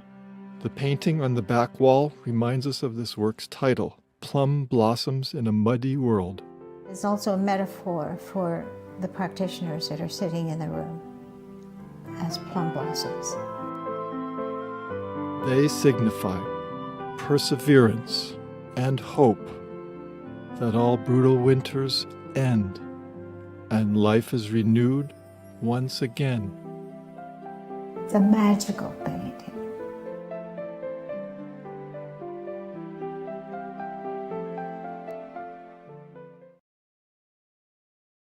Hillsdale College is reaching and teaching millions of Americans to pursue truth and defend liberty. But to do that in an even bigger way, we need your help.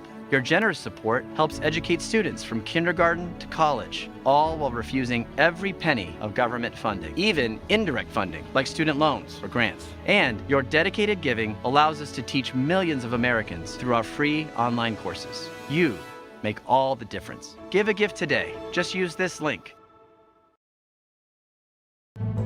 These are all farmers. Maybe no, not there's this not one. a farm anymore. But here's a farm, right? No, there's also not a farm anymore. All these people shut down because of the government policies? Yeah. The government wants to control the food. So we don't eat meat, but we eat insects. As the price of staples goes through the roof, people will say, I can't afford a steak anymore. So, all right, I'll eat your stupid crickets.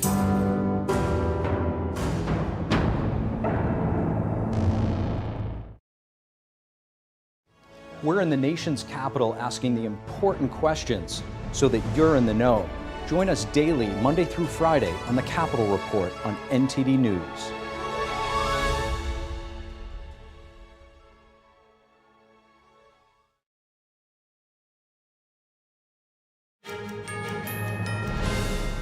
The Chinese Communist Party continues to facilitate the flow of deadly drugs like fentanyl into the United States. That's according to a new report by the House Select Committee on China. The report found that the communist regime uses tax rebates to subsidize the manufacturing and export of fentanyl materials. And today, that same House panel is probing deeper on the topic, seeking testimonies in a hearing. Watch. Thank you, Mr. Chair, and thank you everyone for being here today, especially the many members of our audience whose lives have been upended by the scourge of fentanyl. It's estimated that 97% of illegal fentanyl entering the U.S. comes from the People's Republic of China, which I'll refer to as the PRC, as you can see right here, 97%. Now here are the fentanyl deaths in China in 2022 compared with the fentanyl deaths in the United States that same year.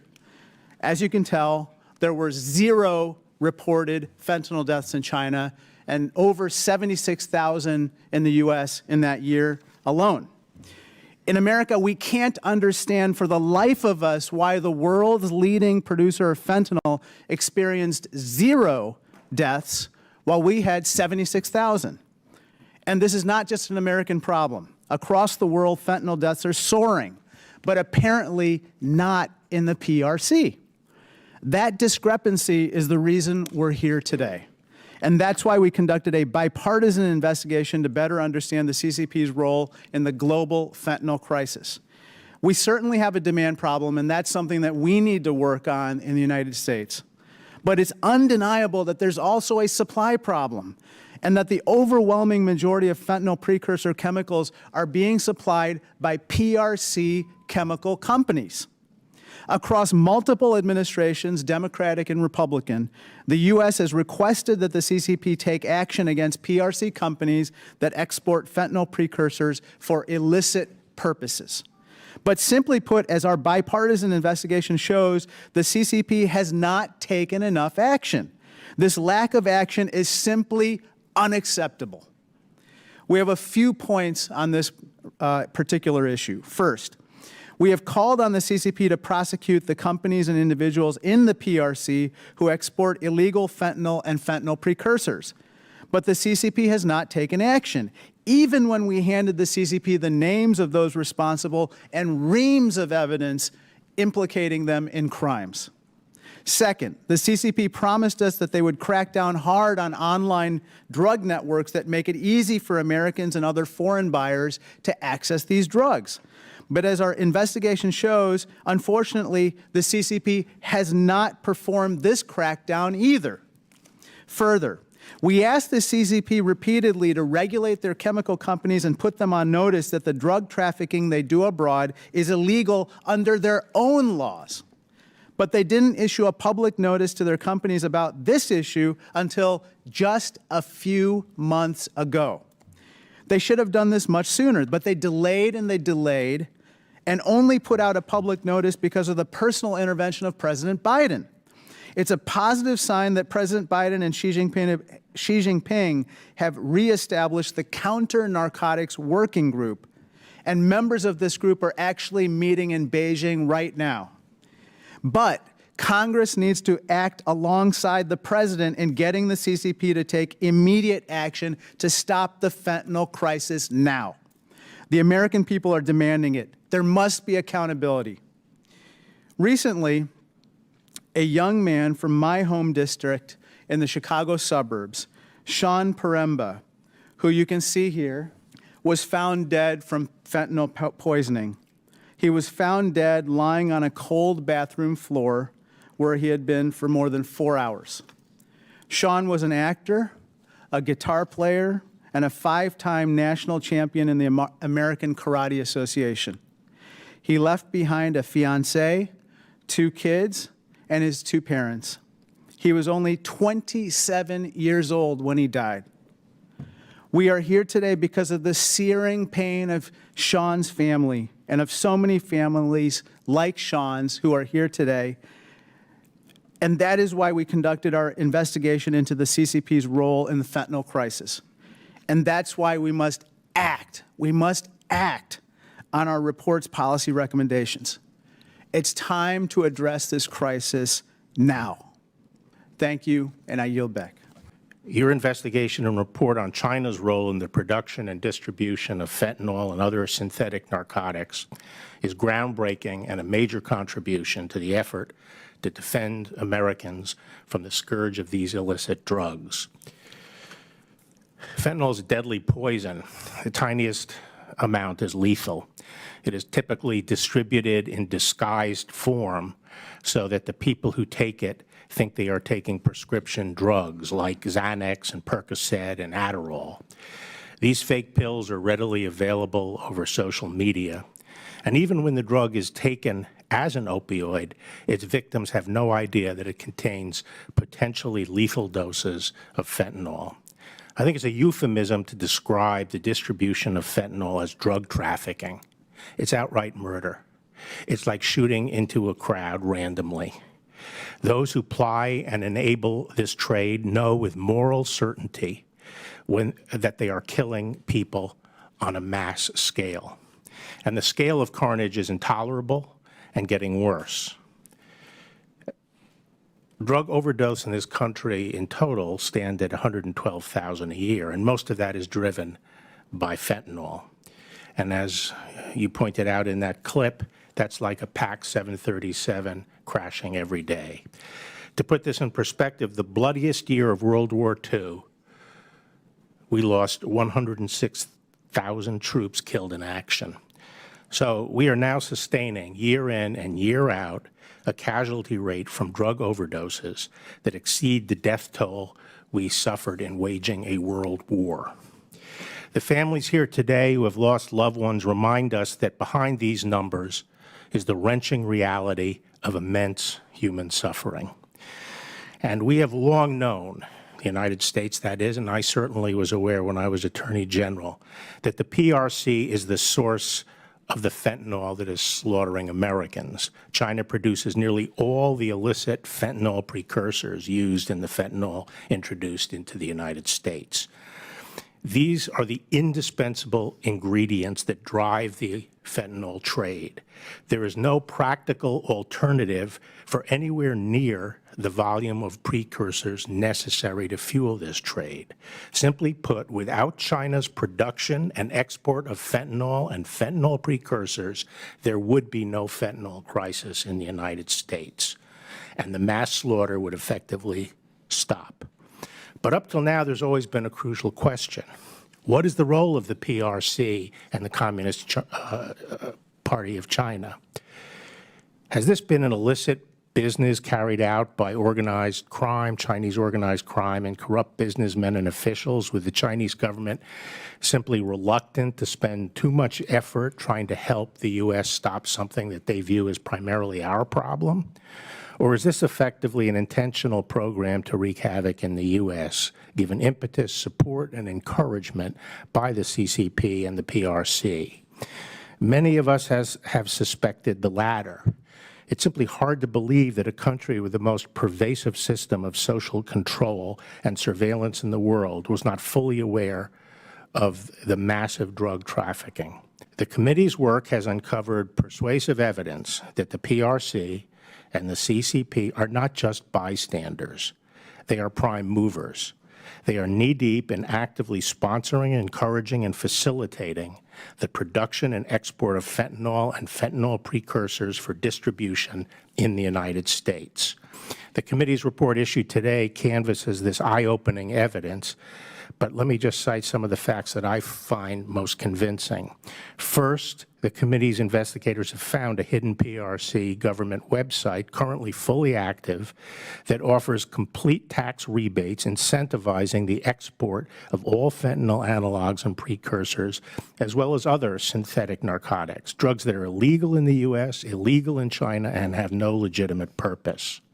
The tax rates are among the highest offered and allow companies to effectively operate tax-free when they export fentanyl precursors. Second, the committee's evidence shows that the PRC provides grants and awards to companies that are engaged in open and notorious synthetic narcotic manufacturing and drug trafficking.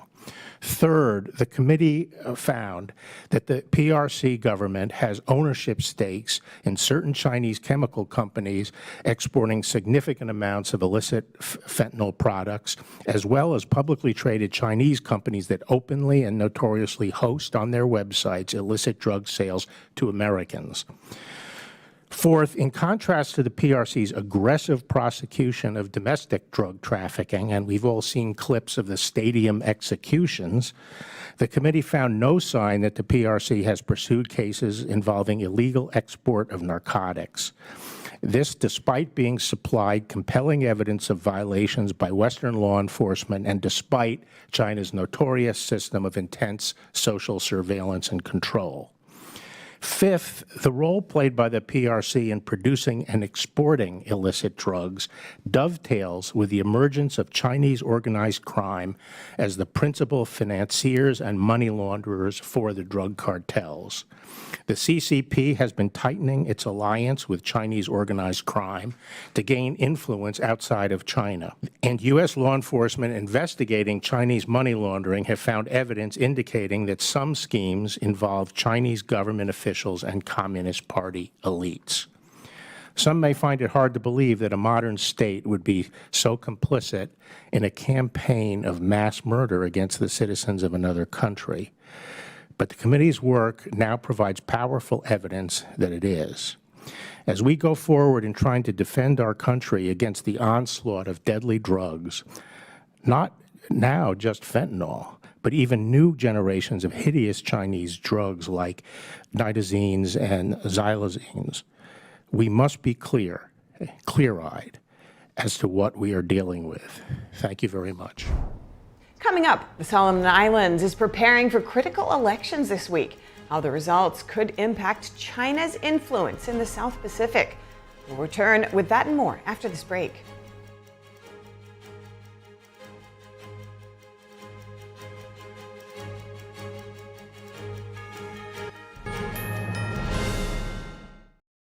If you're watching this, I didn't make it. Thanks to people like you and the American Heart Association, my family never had to see this video. I was a healthy 47-year-old, no symptoms, but then my doctor discovered I had a bad heart valve that was beyond repair. The scariest day of my life was when I was sitting on a gurney as I looked and my wife was at my side and my kids had me surrounded. Deep down, you know, this could be it. This could be all there is. not having him around for Riley to grow up with and have that papa figure in his life, that would have been hard. This little heart valve did something really big. It saved my life. I wouldn't be here today without it. The research for this heart valve was funded by the American Heart Association.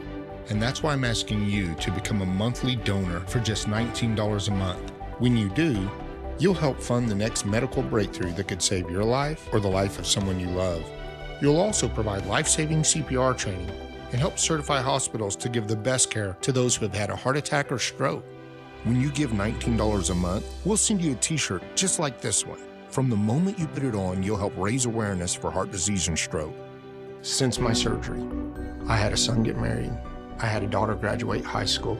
I had another daughter give birth to a precious boy. I would have missed all that. And that's why it's personal for me. We're very thankful for everyone who is a donor because it gives us more time. Every 40 seconds, someone has a heart attack. The next person you help save could be someone you love or even you. Become a monthly donor today by calling or going to helpheart.org because it's personal. The tempting online world is encroaching on our campus. Is unplugging cables and confiscating phones the solution to protect our children? No, we just need a clean multimedia platform. Join Ganjing Campus to leverage premium channel features, professional development courses, and kindness event toolkits tailored for teachers. Build a truly positive and interactive classroom community.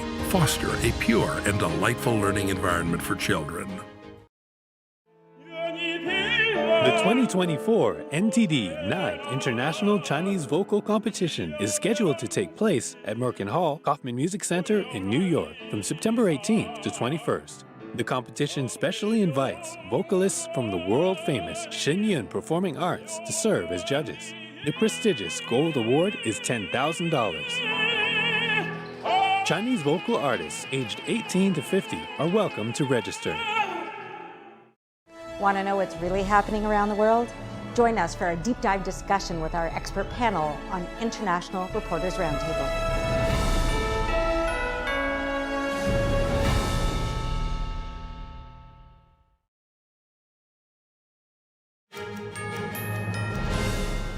We've been hearing lawmakers' concerns about the Chinese Communist Party's role in greenlighting the flow of fentanyl into the United States. As the deadly drug crisis continues untamed, fentanyl overdoses is the leading cause of death among 18 to 45-year-olds in this country.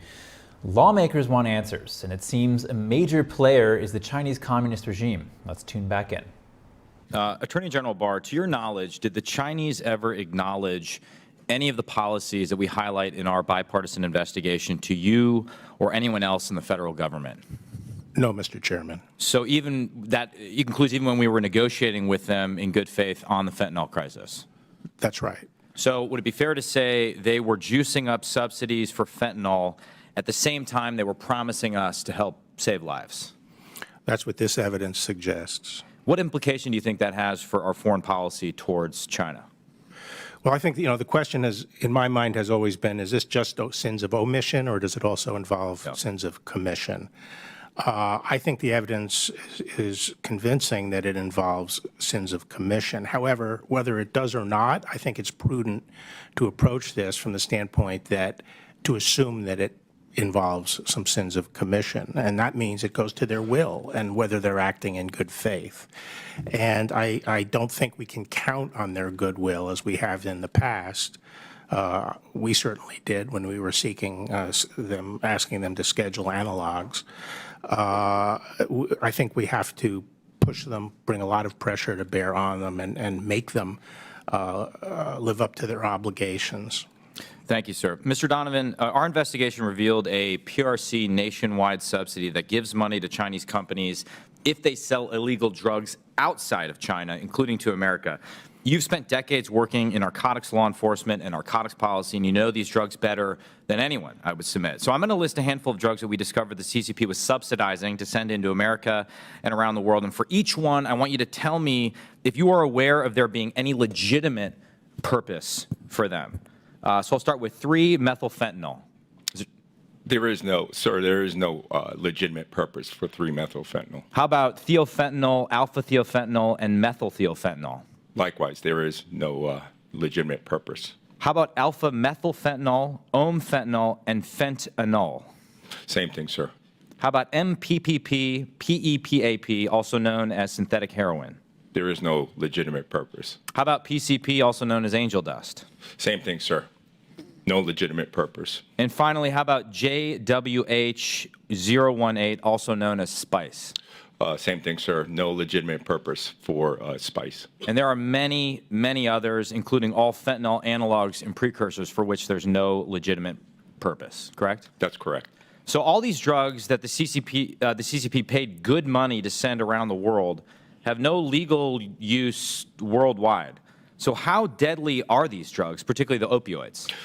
Extremely deadly, sir. The 3-methylfentanyl is between 400 and 6,000 times more powerful than morphine.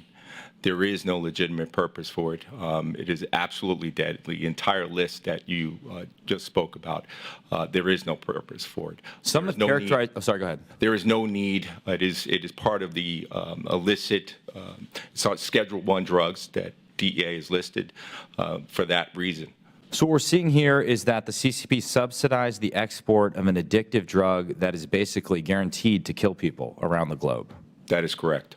And how many Americans died from drugs like these in the last year? 112,000 Americans. And so to you and then to Attorney General Barr, based on these shocking revelations, I know we've highlighted a lot of our recommendations in our bipartisan investigation. The commission, as Mr. Luckey described, had a lot of very productive recommendations.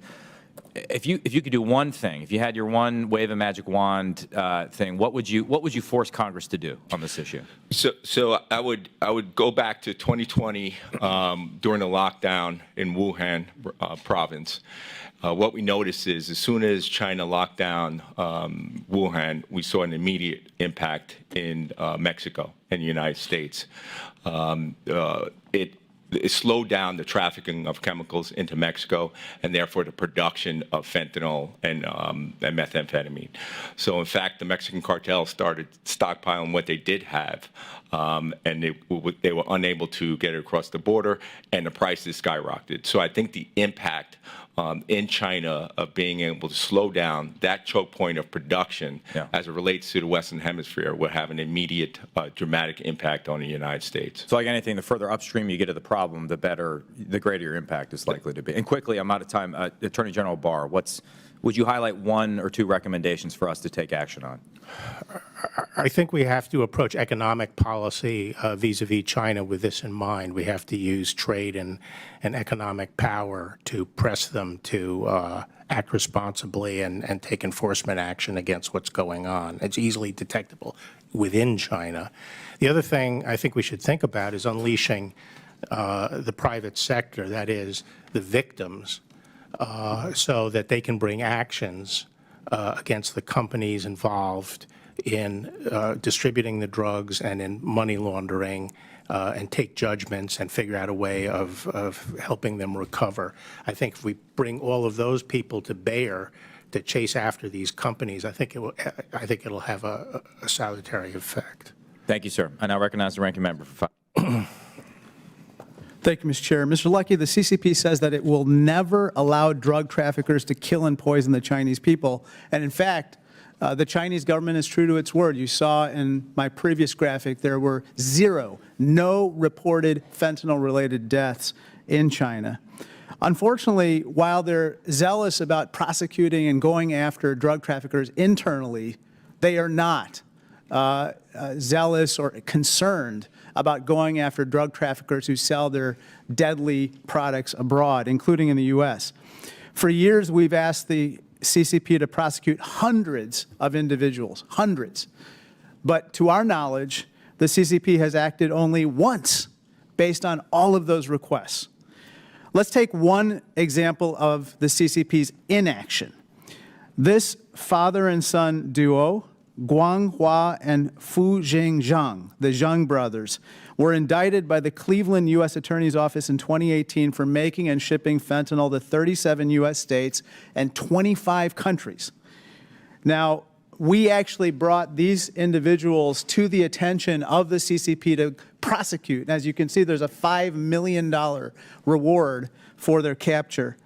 They are so well known in Mexico that they are known as the Los Zhang cartel in Mexico. Mr. Lucky, despite these wanted posters and years of the U.S. going after these folks, these guys are still operating freely, correct? That's my understanding, yes.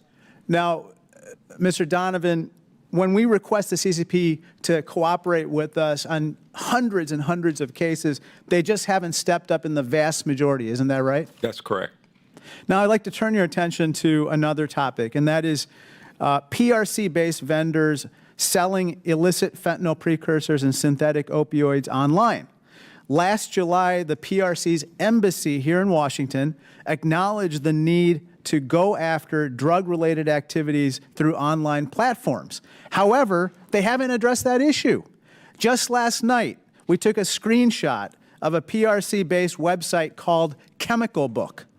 This is a screenshot of that website, where we found it's possible to buy a new synthetic opioid called protonitazine. Now, Mr. Lucky, protonitazine is a Schedule I drug with no known medical uses, correct? Yes. And it's much deadlier and more potent than any form of fentanyl, right? That's my understanding, yes. And as we can see here, you can actually contact this, this maker, Wuhan Boyan Import and Export. You can buy 1 kilogram for, I'm sorry, this is the CCP calling. You can buy 1 kilogram of this stuff for 20 bucks, which can kill about 170,000 people. And you can do that today, online. Would you agree with me, Mr. Barr, that this type of post has to be taken down immediately?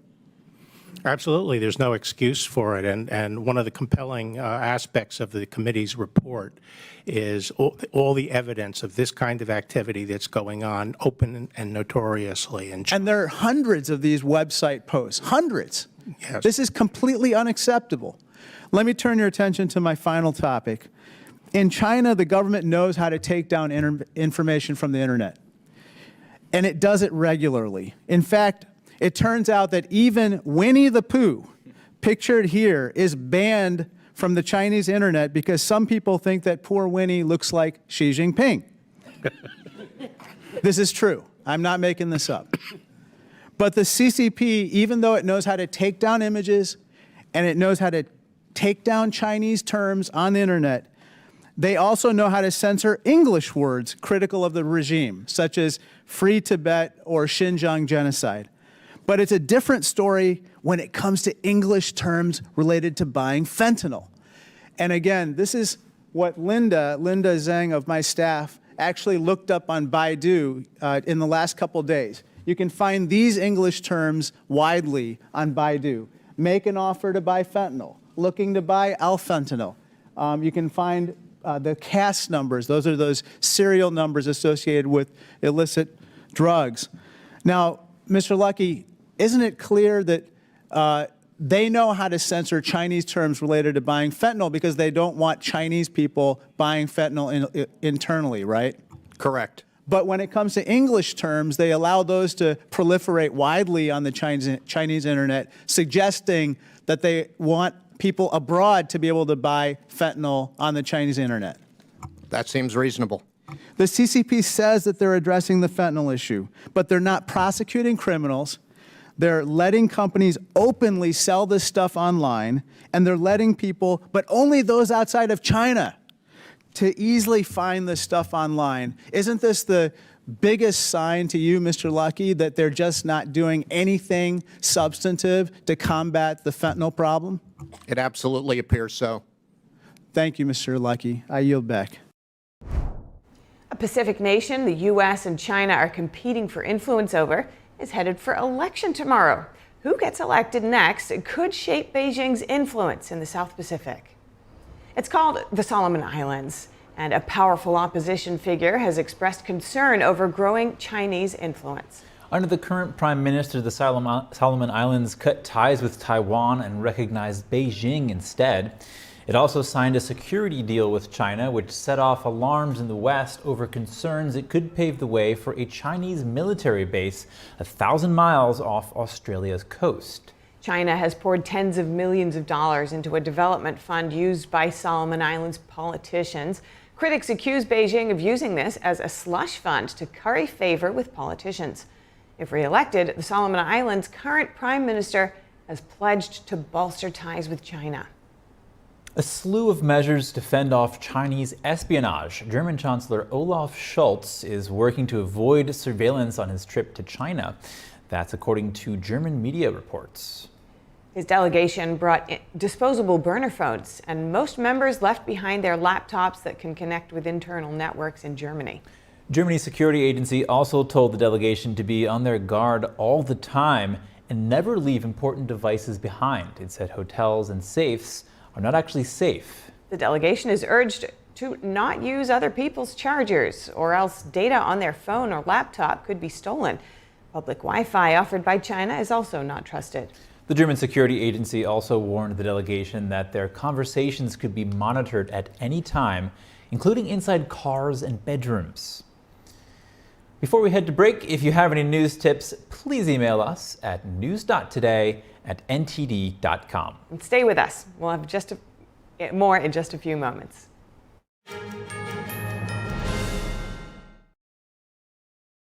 Did you know indoor air quality can be 5 to even 100 times worse than outdoors? Meet the Air Doctor. It's your answer for clean air and the only hospital-grade air purifier equipped with advanced Ultra HEPA filters, proven to improve your indoor air quality and overall health. Air Doctor circulates and triple filters the air in your room up to 5 times per hour. Say goodbye to pollen, smoke, mold spores, pet dander, even viruses, because the Ultra HEPA filter removes virtually 100% of dangerous contaminants down to 0.003 microns. That's 100 times smaller filtration than ordinary HEPA purifiers. This would have been in your lungs. Finally, get relief from allergies and asthma and reduce airborne disease. It's pulling the pollutants out. It's even pulling the toxic chemicals that our cleaning products leave behind. Call or go to tryAirDoctor40.com now. Get 40% off our best-selling air purifier. Call 1-800-876-0163. Call now. What if you could whiten your teeth by simply brushing your teeth? Now you can with Smile Actives, the teeth whitening breakthrough that safely gets your teeth white and keeps them white every day, just by brushing your teeth. I never thought that whitening my teeth could be so easy. I just put the gel on the brush, the toothpaste on it, brush, and I can see my white teeth. Simply add Smile Actives to any toothpaste and our patented PolyClean technology activates into a powerful microfoam that penetrates into the enamel surface to safely lift and remove stains. You need a simple way to whiten your teeth. Without strips, without trays, without going to the dentist. And it was about time that a product was developed that you would be able to do that with just brushing. And now Smile Actives is even better with new Pro Whitening Gel with 33% greater whitening power, clinically shown to whiten teeth faster, up to 8 shades. 100% of users saw whiter teeth. On food stains, coffee and wine stains, even on veneers, crowns, and dentures. I eat the blueberries, I drink the coffee, and I know that Smile Actives will keep my teeth white every day. If you could use something so easy like Smile Actives to take yellow teeth to white teeth, why wouldn't you? Why spend hundreds of dollars for whitening treatments at the dentist when now you can whiten your teeth with new Smile Actives Pro Whitening Gel every time you brush your teeth? Call or go to smileactives.com and for a limited time get new Pro Whitening Gel for just $24.95. Order in the next 5 minutes and buy one, get one absolutely free for just $24.95. That's 2 for 1 and save 58%. We'll even include free shipping. Get your teeth whiter guaranteed or return it within 60 days for your money back. I smile every day now. The difference is literally night and day. So now I'm always smiling, always choosing, because now my teeth are much whiter. This offer is not available in stores, so call or click now before the special buy one, get one free offer goes away.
Welcome to NTD News Today. Here are today's top stories. The historic trial of former President Trump continues with jury selection. Arlene Richards gives us the updates. A January 6th case with a possible impact on Trump soon before the Supreme Court. What it's about and what it could mean for J6 defendants. Another Republican joins the effort to unseat House Speaker Mike Johnson. Johnson is proposing a complicated foreign aid plan. NTD's Luis Martinez in D.C. The impeachment of Homeland Security Secretary Alejandro Mayorkas. House lawmakers expected to move forward with their case today. We have the details. President Biden returning to the battleground state of Pennsylvania. Former President Trump is accusing Biden of trying to raise taxes for average Americans. NTD's Iris Tao in Pennsylvania.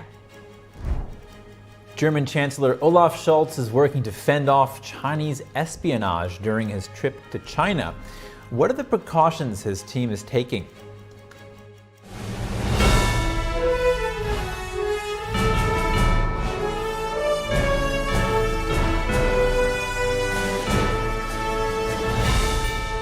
This is NTD News Today, live from our NTD Global Headquarters. Here are Stephania Cox and Chris Beers. Jury selection continues in the New York courtroom as former President Trump's so-called hush money trial enters its second day. Trump addressed reporters upon arriving this morning, calling the trial a disgrace. Take a listen. Thank you very much. This is a trial that should have never been brought. It's a trial that is being looked upon, looked at all over the world. They're looking at it and analyzing it. Every legal pundit, every legal scholar said this trial is a disgrace. We have a Trump-hating judge.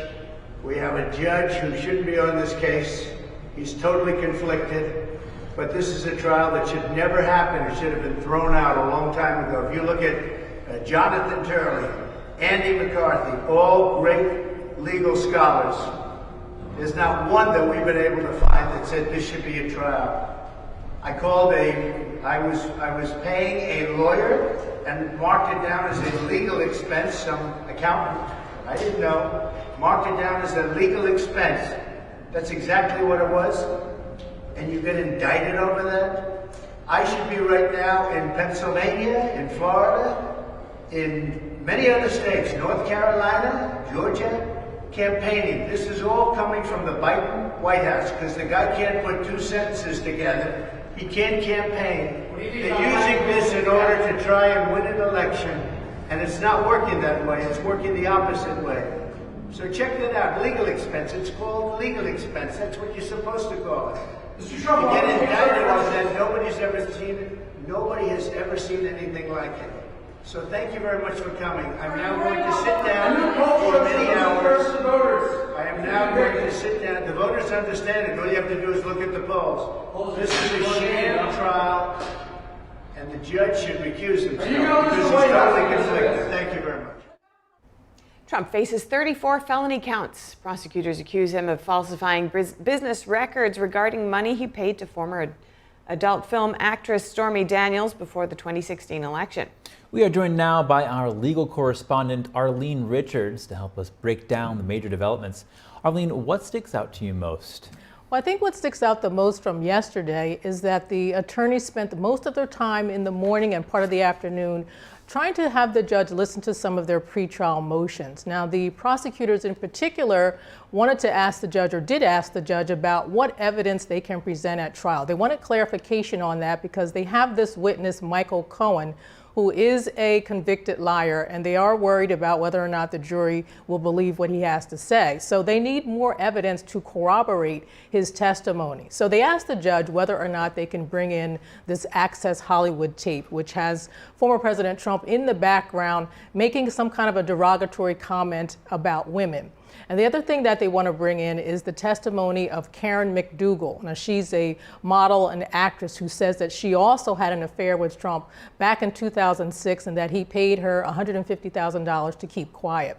So the judge did say that the Access Hollywood tape would be too prejudicial, so he's not going to allow that in, but he is going to allow Ms. McDougal to testify. And what stands out for you on the defense side? Well, on the defense side, the judge did quickly deny their motion to have him recuse himself. He said he's not going to address that again until after the appellate court rules on that. Also, the defense is quite concerned about whether or not Trump can get a fair trial. They once again are talking about this jury questionnaire and the fact that they were not asked whether or not they like Trump. And they think that if jurors could say that, then they could immediately excuse them. But the judge says, you know, the jurors can be excused automatically anyway if they say that they can't be fair and impartial. And that has happened yesterday. A lot of jurors were excused that way. And they also can be excused for other reasons, which they don't have to explain. But the judge did change his mind on when the jurors have to answer the actual questionnaires. Initially, they had to stand up, answer the questions, and then field follow-up questions from the attorneys and from the judge. But now he's saying that when they come up for their turn, all the other jurors will have to leave the room so that they feel a little more comfortable. So out of perspective, 96 jurors that came in yesterday, around 60 of them were excused for one reason or the other, and around 10 of those were questioned by the end of the day, and one of those 10 was dismissed. And what can we expect for today, Arlene? So today, around 32 potential jurors will return from yesterday to be questioned either by the judge or by the attorneys or both. The judge will also hold a Sandoval hearing, which is something that's unique to New York, in which the prosecutor has to explain, you know, what bad acts they are planning to raise about Trump. What previous bad acts are they going to raise? And the judge will have to decide whether or not they're too prejudicial to Trump. Like, for example, they wouldn't be able to talk about previous or current indictments that are ongoing. They wouldn't be able to raise that to the jury. And then the jury selection process will continue today. More jurors will come in to replace the ones that leave. And this process could take some time because there are hundreds of New Yorkers that are going to be, you know, coming into the courtroom. And it appears that many of those jurors have already decided that they can't be fair and impartial, as I said from yesterday. And according to one CNN report this morning, one juror who is a lawyer and he works for the government, he said he could be fair and impartial, and that it wouldn't be hard for him to do that. Another juror said it would be very hard to be fair and impartial. So we'll have to see as this process continues on, you know, if they can get the 12 that they need. For sure. Thank you so much for this update. Thank you. Arlene Richards, thank you. The Supreme Court will discuss today certain charges against January 6 defendants.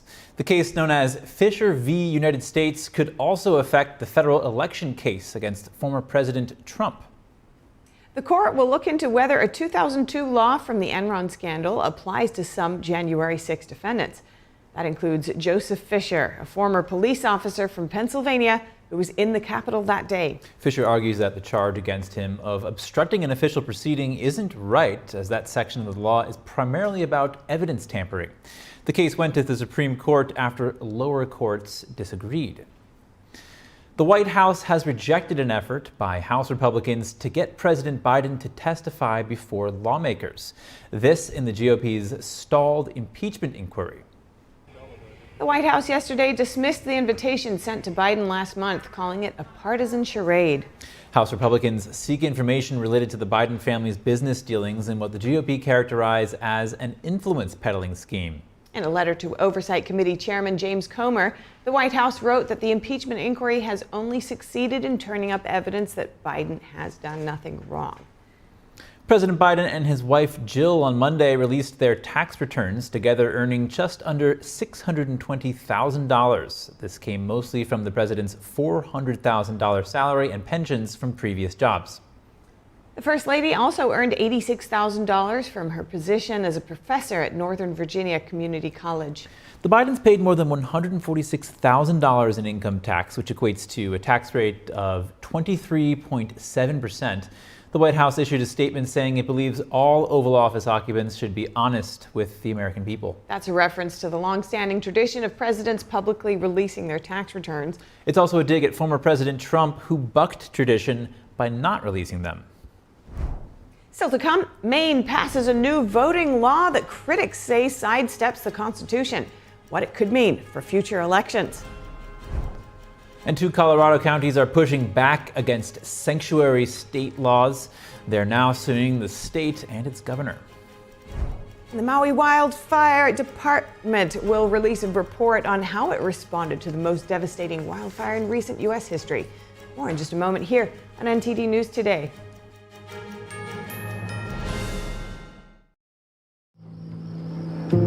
I didn't ask to lose my mother or to be abused at 5 years old. I didn't ask to be kicked out of my house with nowhere to go. I'm so sorry. I didn't ask for any of this. But I did ask for help, and Covenant House was there. Thanks to their love and support, and to generous people like you, I got what I needed to take control of my life. For the young people who didn't ask to be put in unthinkable situations, Covenant House is there providing safety, hope, and a brighter future. Call or go online now. For a gift of only $19 a month, just 63 cents a day, you can provide hot meals, safe shelter, medical care, and love to more than 2,000 young people who sleep at a Covenant House every night. 1 in 10 young adults will experience homelessness this year. Your gift can help reach them when they need it most. I didn't ask for my parents and my family to disown me. I didn't ask to end up in a homeless shelter. The beauty of it all is that I found Covenant House. The need is overwhelming, but your monthly support will make sure no young person is ever turned away. Call or go online right now to safeplacetosleep.org with your gift of just $19 a month. With your monthly donation, you'll receive this soft, comforting blanket as a reminder of the warmth and safety your gift will provide a young person tonight. Covenant House really helped me and really helped mold me into the woman I am today. If there's no Covenant House, where would I be today? Your monthly gift is urgently needed to reach young people in communities like yours who didn't ask to be put in unthinkable situations. Show them they're loved and not alone. Call the number on your screen or go online to safeplacetosleep.org. When I started MyPillow, it was just a problem solution, one product company. Well, since then, with the help of my dedicated employees, we now have hundreds of products, some you might not even know about. To get the word out, we're having a $25 extravaganza. 2-pack multi-use MyPillows, $25. MyPillow sandals, $25. And for the first time ever, our 6-pack towel sets, you guessed it, just $25. Our brand new 4-pack dish towels, $25. And I've never done this before. Premium MyPillows with all new Giza fabric, any size, any loft level, even king size for only $25. And there's so much more. So go to MyPillow.com or call the number on your screen. Use your promo code for our $25 extravaganza. Order $75 and over. Your entire order ships absolutely free.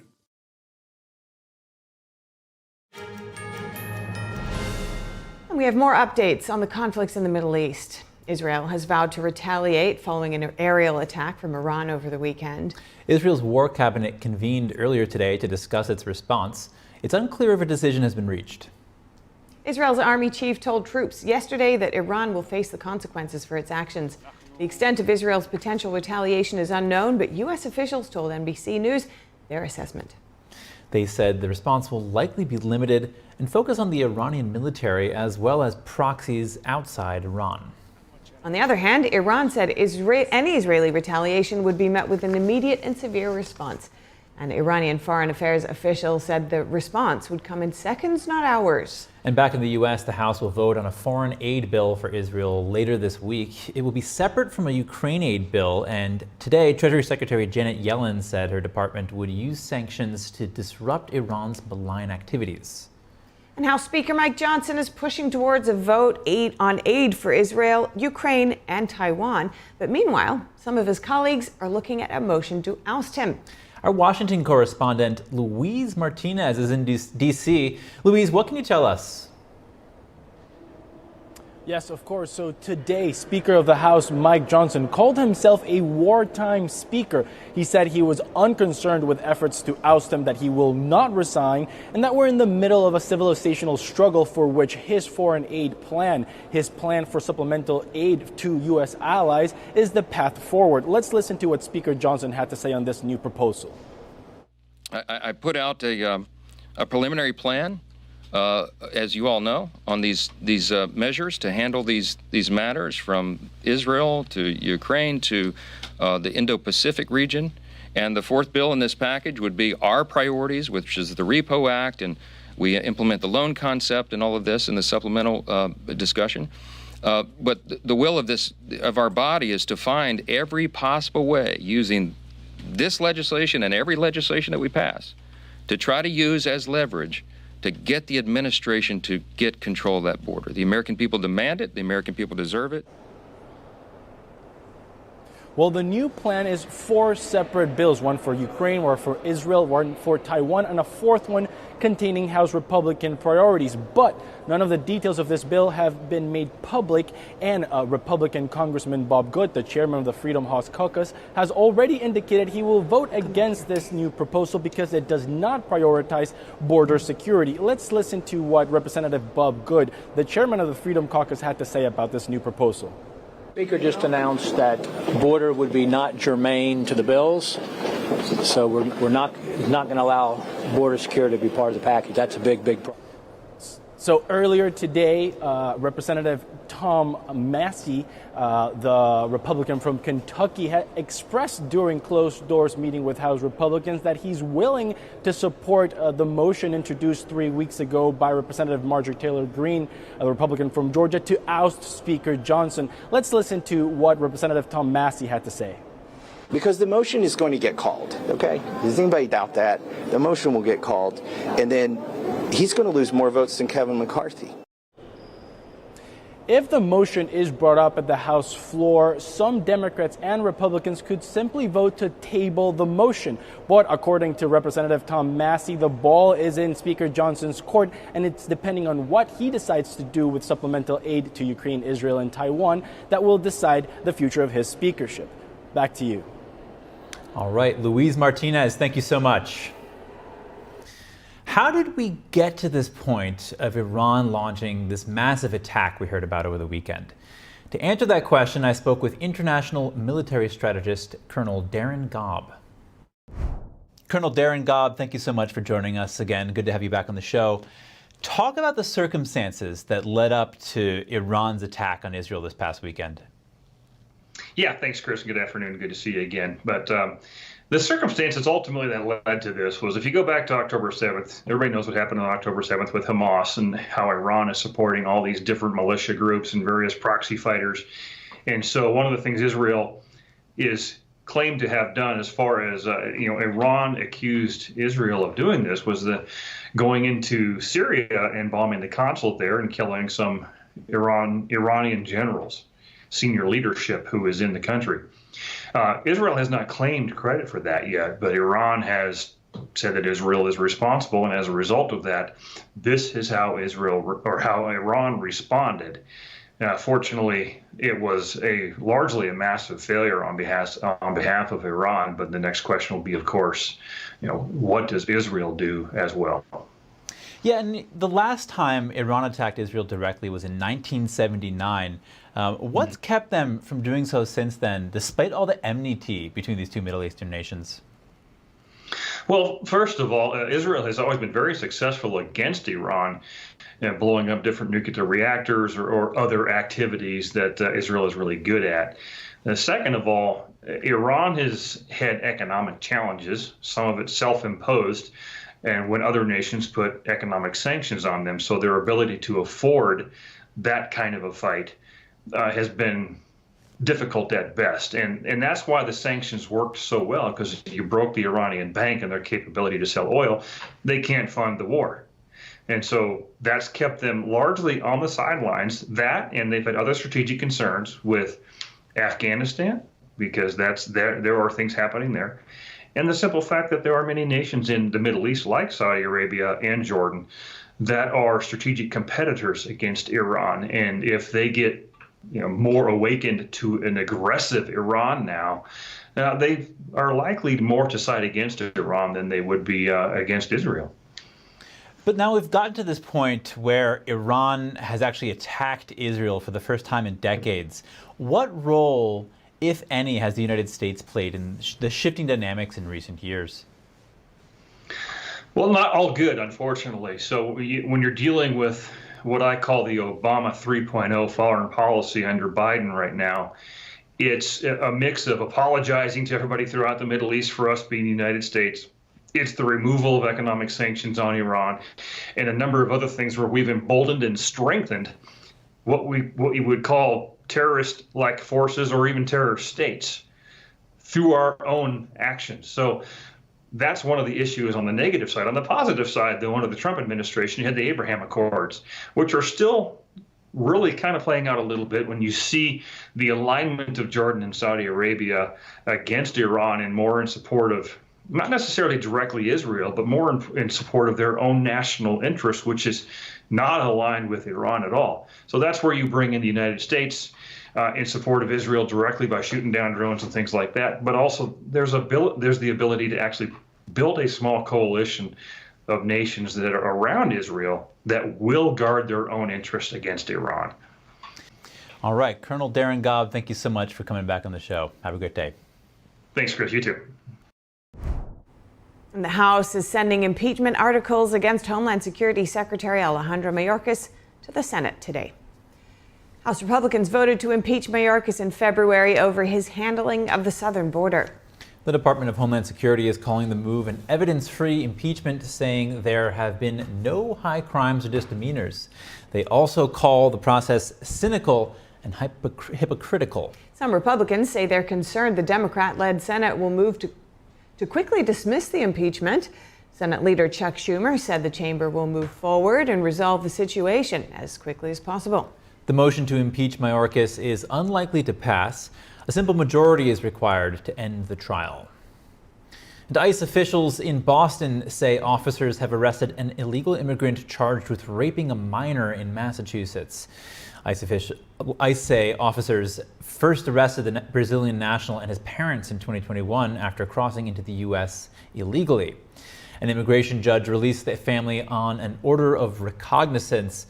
Police arrested the 20-year-old man in January on charges of rape and enticement of a child under 16. But ICE says a district court ignored their detainer request and released the suspect on a $5,000 bail.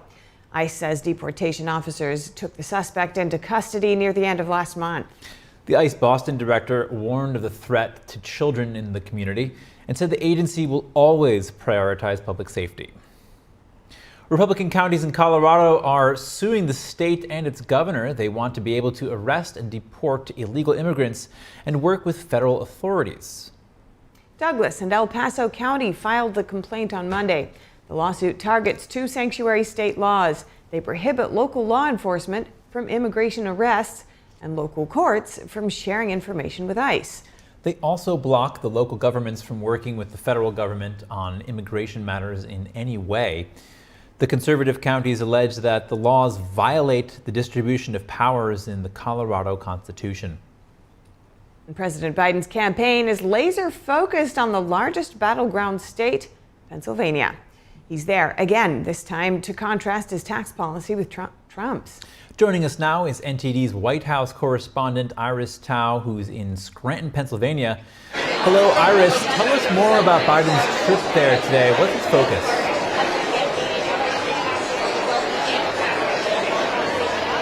So we're right now waiting for President Biden's remarks slated for 2 p.m. Eastern Time this afternoon. And right now, this speech will mark the opening of his 3-day campaign swing in the battleground state of Pennsylvania. And here today in Scranton, a working class city of about 75,000 people, Biden will focus on the message that he's a candidate for the working class, while his predecessor, former President Trump, is a candidate for the millionaire class. Or like Biden's 2020 slogan goes, it's Scranton versus Park Avenue. And Biden's campaign also told us that specifically Biden will focus on his tax policy today by trying to contrast it with Trump's. Biden will also vow to raise taxes on wealthy Americans by, quote, making them pay their fair share. Here's the White House press secretary trying to defend that message at a Monday press briefing. Watch. I think that the rise in prices of gas and inflation, which is still rising, is linked to the president's request that the richest Americans pay their fair share. Making sure that the wealthiest among us, the billionaires and corporations, pay their fair share, we believe is the way to go here, not putting that burden on everyday Americans. So the economy has been Biden's almost worst polling issues in this election, and Biden has been trying to reframe this conversation about the economy by insisting that Bidenomics is working.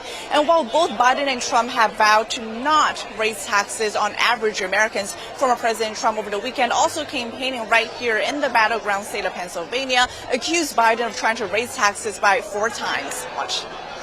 You like the fact that we were energy independent and all of the things. You like the fact that I got you the largest tax cut in the history of our country? And they're going to raise your taxes by 4 times. 4 times. Think of that. And as former President Trump sits at a New York courtroom for most of this week, Biden will be campaigning today here in Scranton, tomorrow in Pittsburgh, and on Thursday in Philadelphia. So a huge focus for the Biden campaign in the battleground state that his campaign calls a crucial one that will play a key role in Biden's re-election bid this year. Back to you. All right, Iris Tao, live for us there in Scranton, Pennsylvania. Thank you so much. Next up, a judge dismissed some claims against Meta CEO Mark Zuckerberg yesterday. Hundreds of lawsuits accuse Meta and other social media companies of causing children to become addicted to their platforms.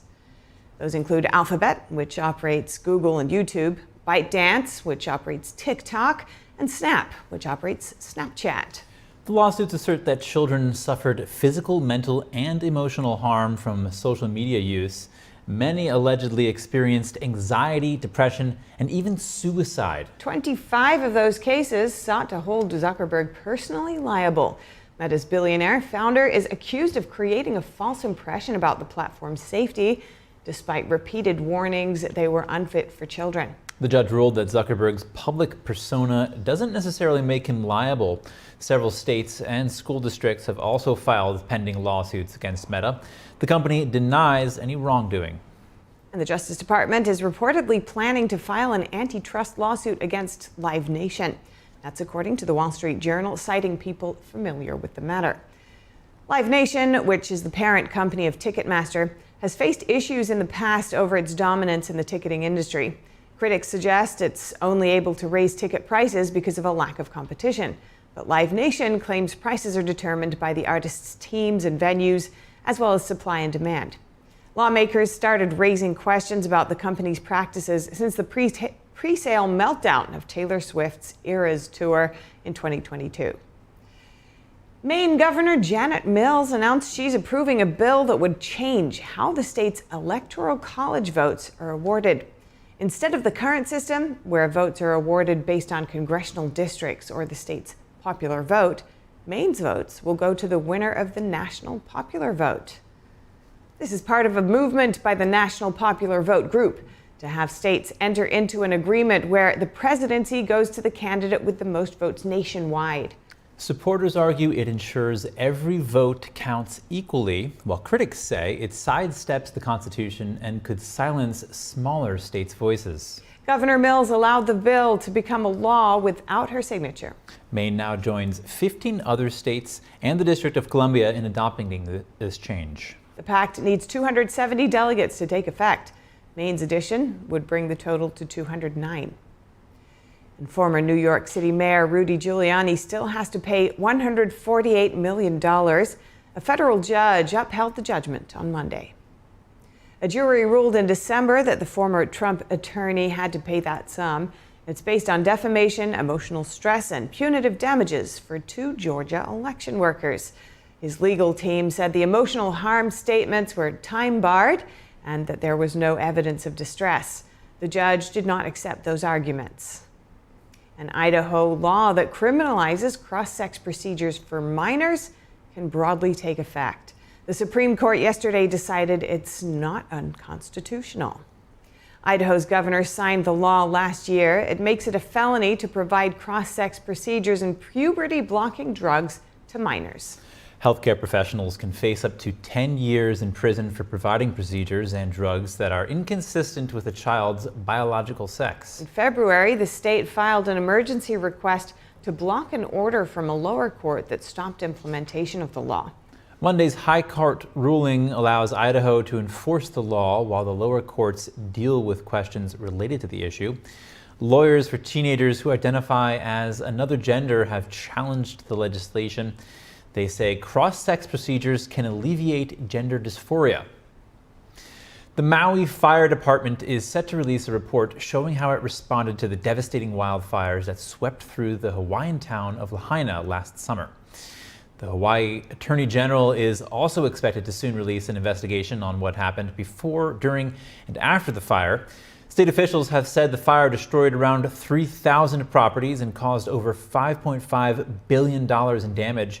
It started August 8, 2023, killed 101 people, and became the deadliest U.S. wildfire in over 100 years. A brand of gluten-free mini bagels are being recalled because they may contain gluten. Feel Good Foods has issued the nationwide voluntary recall due to cross-contamination. The company received one consumer report of an adverse reaction to gluten. The affected products include gluten-free plain and everything flavored cream cheese stuffed mini bagels. They're found in the frozen section of stores in a yellow box or a white box with a blue and white label showing photos of the mini bagels. According to the FDA, both products have Best By dates from 5/29/24 to 9/17/25. The dates are listed on the bottom of the boxes. If you have any questions, you can call or email Feel Good Foods. Up ahead, over 100 firefighters are battling the aftermath of a fire in Denmark today. Flames ripped through one of the capital's best-known buildings, causing its spire to collapse. And a U.S. citizen arrested on drug charges in Moscow appears in court today. Details on the allegations and the penalties he could face. South Korea marks the 10th anniversary of the Seoul ferry disaster. Some families are still looking for answers after more than 300 victims died in the accident. More in just a moment here on NTD News Today.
The shining gem of New England.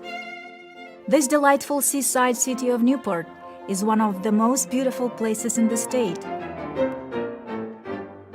Today, we bring you here as we meet with our friends and fellow musicians from the Hermitage Piano Trio.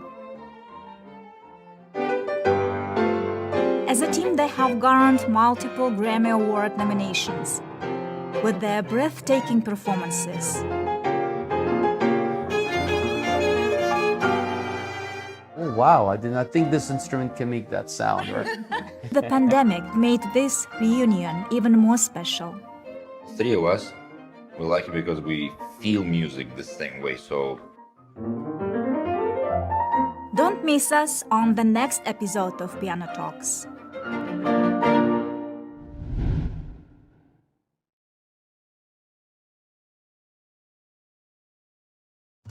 Say goodbye to harsh, bitter coffee.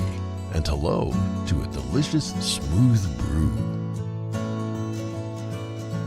With specialty quality beans, expertly roasted in-house, you'll taste the difference with every sip. Fermented with a blend of 50 enzymes, Dave's Coffee delivers a rich brew like no other. Made with the highest grade specialty beans available, you're sure to taste the difference. Elevate your morning with Dave's enzyme fermented coffee.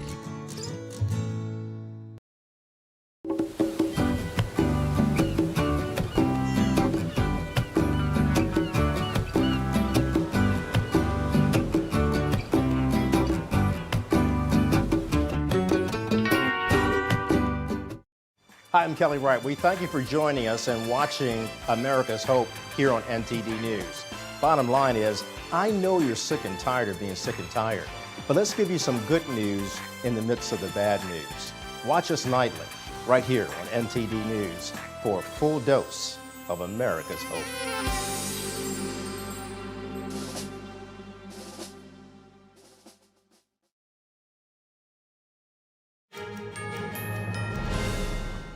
All right, and now we have some short headlines from Russia, Denmark, and other European countries. A fire ripped through Copenhagen's old stock exchange today. It's one of the Danish capital's best-known buildings. The spire was shaped like the intertwined tails of 4 dragons. It collapsed as flames engulfed it overnight. Over 100 people are working to contain the fire. The operation is expected to go on for at least 24 hours. The island of Capri is increasing security measures today. That's ahead of the G7 foreign ministers meeting. The gathering on the Italian island will take place from Wednesday until Friday.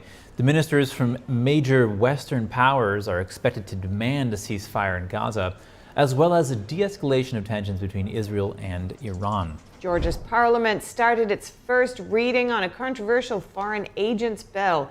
That's after more than 5,000 people demonstrated yesterday outside parliament against the bill, facing off against riot police and water cannons.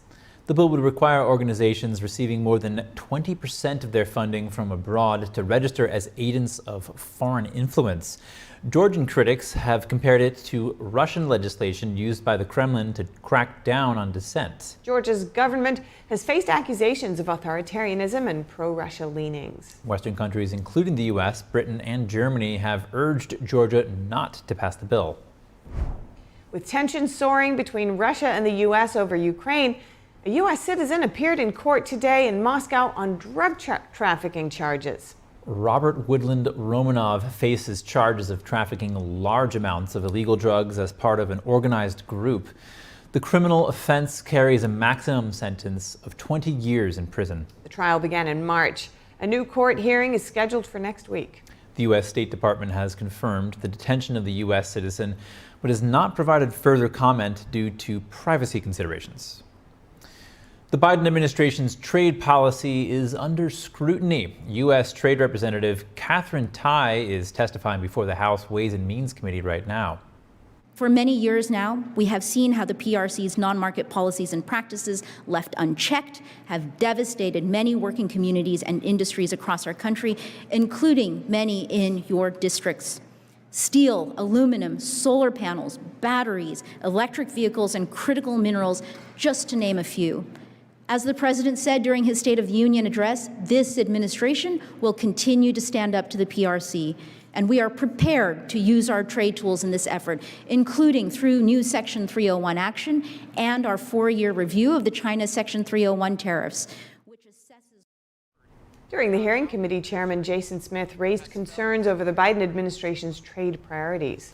He said President Biden's trade agenda ignores Congress, fails to secure critical supply chains, and lacks enforcement over trade with China. The chairman said his committee stands ready to hold China accountable for its human rights abuses and predatory trade practices. Tai, on the other hand, defends the Biden administration's trade policy, saying it's committed to empower American workers and the middle class. And a Pacific nation the U.S. and China are competing for influence over is headed for election tomorrow. Who gets elected next could shape Beijing's influence in the South Pacific. It's called the Solomon Islands, and a powerful opposition figure has expressed concern over growing Chinese influence. Under the current prime minister, the Solomon Islands cut ties with Taiwan and recognized Beijing instead. It also signed a security deal with China, which set off alarms in the West over concerns it could pave the way for a Chinese military base 1,000 miles off the coast of Australia. China has poured tens of millions of dollars into a development fund used by the Solomon Islands politicians. Critics accuse Beijing of using this as a slush fund to curry favor with politicians. If re-elected, the Solomon Islands' current prime minister has pledged to bolster ties with China. A slew of measures to fend off Chinese espionage. German Chancellor Olaf Scholz is working to avoid surveillance on his trip to China. That's according to German media reports. His delegation brought disposable burner phones, and most members left behind their laptops that can connect with internal networks in Germany. Germany's security agency also told the delegation to be on their guard at all the time and never leave important devices behind. It said hotels and safes are not actually safe. The delegation is urged not to use other people's chargers, or else data on their phone or laptop could be stolen. Public Wi-Fi offered by China is also not trusted. The German security agency also warned the delegation that their conversations could be monitored at any time, including inside cars and bedrooms. Russia and China were discovered trading disguised copper to avoid taxes and sanctions. The copper is altered to make it look like scrap metal by shredding it. Sources told Reuters that both exporters and importers can benefit from the lower tariffs on scrap metal. They said a copper wire rod was shredded in China's Xinjiang region. It escaped notice until recently because the Chinese Communist regime has restricted access to that region. That's after the regime was criticized internationally for repressing ethnic minorities there. Sales of copper rod disguised as scrap started in December between China and Russia. There are big discrepancies in data from China and Russia on how much scrap moved between the two countries. Russia and China were not known for doing trade in copper scrap until this recent finding. South Korea today held a ceremony to mark the 10th anniversary of the Sewol ferry disaster. 304 victims died in the accident. Families of victims and others attended a memorial service for the 250 children who died on the ferry during a field trip.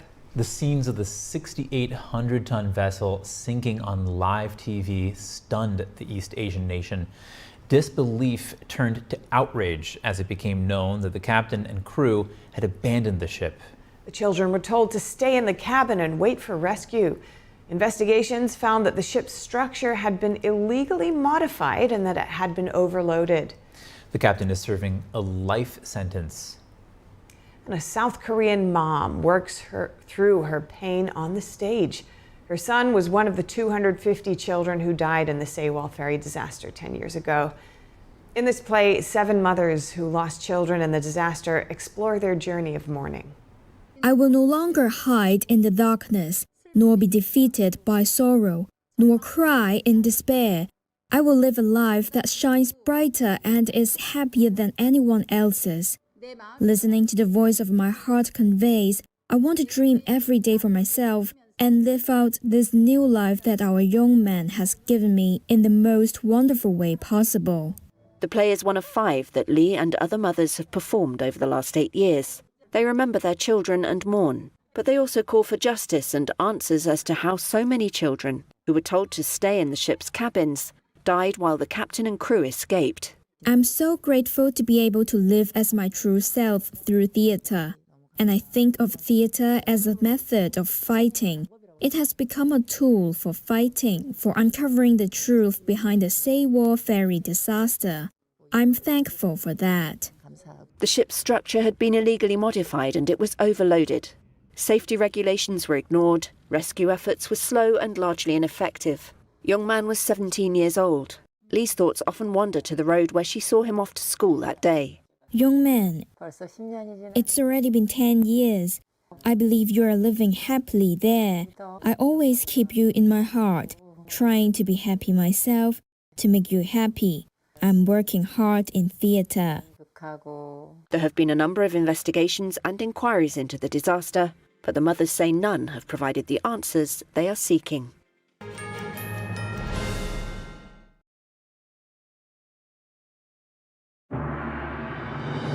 More than just beautiful dance. It's a touch of the divine. More than just legends. It's the beautiful culture and wisdom of China before communism. More than just a performance. It's an experience that awakens the soul. Lincoln Center, NJ-PAC, State Theater, Purchase, and Stamford. Starting March 28th. Tickets at genuine.com. Hi, I'm Caleb, and this is my story. I was born with osteogenesis imperfecta, or brittle bone disease. I have broken my bones almost 200 times, and I have had 11 surgeries. But I didn't let that stop me. I love to bike ride, climb, race, and I'm learning how to stand and walk. But I can only do all of this because of generous people like you and Shriners Hospitals for Children. Because of people like you, Shriners Hospitals for Children has helped more than 1.3 million kids just like me, regardless of their family's ability to pay. Shriners Hospitals for Children is only able to provide this world-class, life-changing medical care because of the generous gifts of people just like you. Because of you, I can ride my bike. I can play basketball. Because of people like you, I can run. I can smile. Will you send your love to the rescue today? When you go to loveshriners.org right now and give just 63 cents a day, you're helping kids just like me. Like me. Like me. When you give today, we'll send you this adorable Love to the Rescue blanket as a thank you and a reminder of the love you gave to a kid just like me. Your gift, no matter how small, can help a child today. This is your moment to make a difference. When you pick up your phone, I know you have it right there, and call to give. You're helping kids like me. Thank you. Thank you. Gracias. Thank you. Please call or go online now. If operators are busy, please call again or give right away at loveshriners.org. Your gift makes a difference. Thank you for giving. These are all farmers. Maybe no, not there's this not a one. farm anymore. But here's a farm, right? No, there's also not a farm anymore. All these people shut down because of the government policies? Yeah. The government wants to control the food. So we don't eat meat, but we eat insect. As the price of staples goes through the roof, people will say, I can't afford a steak anymore. So, all right, I'll eat your stupid crickets.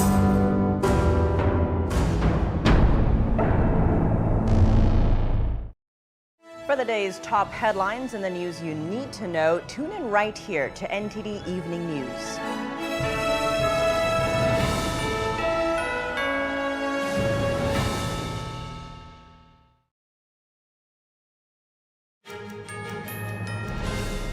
It's been a chilly spring so far in Denmark, but the country's organic dairy cows are still hungry. Now, Danish farmers are herding them onto green pastures for springtime grazing. NTD's Andrew Thomas has more on the celebration. One could call Denmark's Organic Day the running of the cows. The annual release of the cattle is a beloved tradition for Danes. Today is the day where the cows are getting out on the grass, and they've been inside all winter, and now we're really looking forward to letting them out on the fresh green grass, and they'll spend the summer out there grazing. Thousands visit dairy farms across the Scandinavian country to enjoy the events. We started 3 years ago, so this is our third Öko Day, and I think the first time we had about 2,000 or 3,000 visitors, and last year we had 6,000. That was quite a lot. Scotus owns around 100 dairy cows. The moment they get out on the grass and they feel the grass under the toes, they will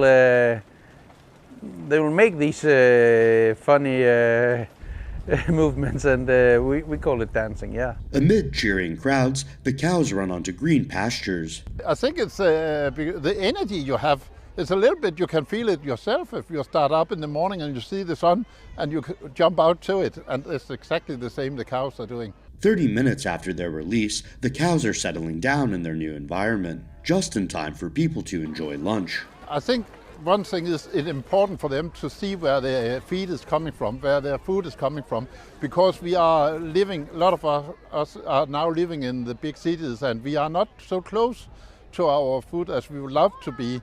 The first Danish Organic Day was held in 2005 with around 10,000 visitors. Since then, organizers Organic Denmark say more than 2 million Danes have enjoyed the annual cow release.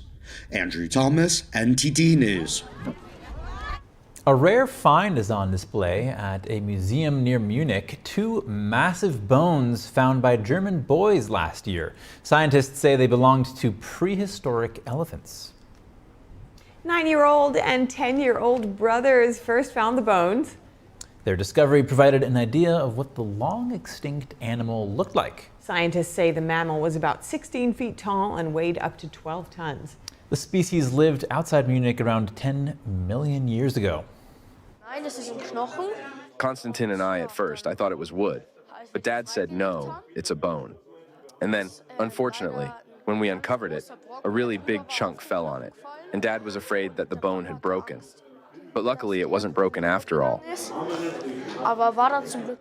A total of 120 bones were found following extensive excavations near a small Bavarian village. The find is now on display at a prehistoric museum run by the boys' father. A $2 billion space telescope could be on the chopping block thanks to NASA's upcoming budget. The Chandra X-ray Observatory launched in 1999 to study the universe.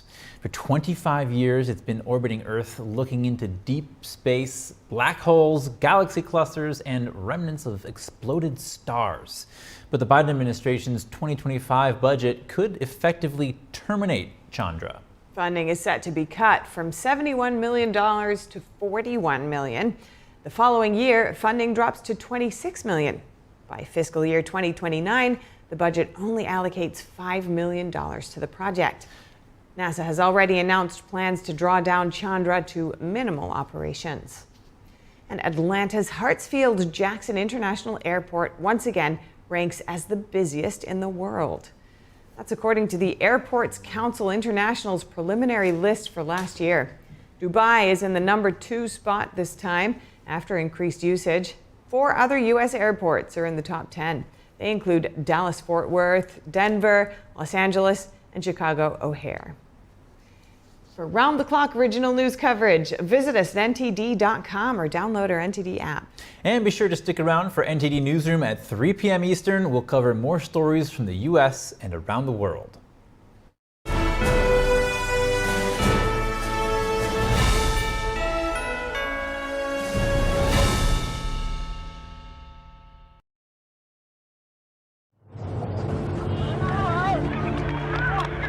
There are real consequences to controlled media.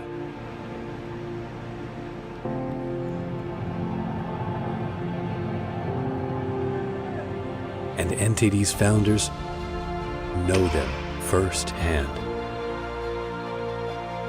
Our freedom of thought is the price.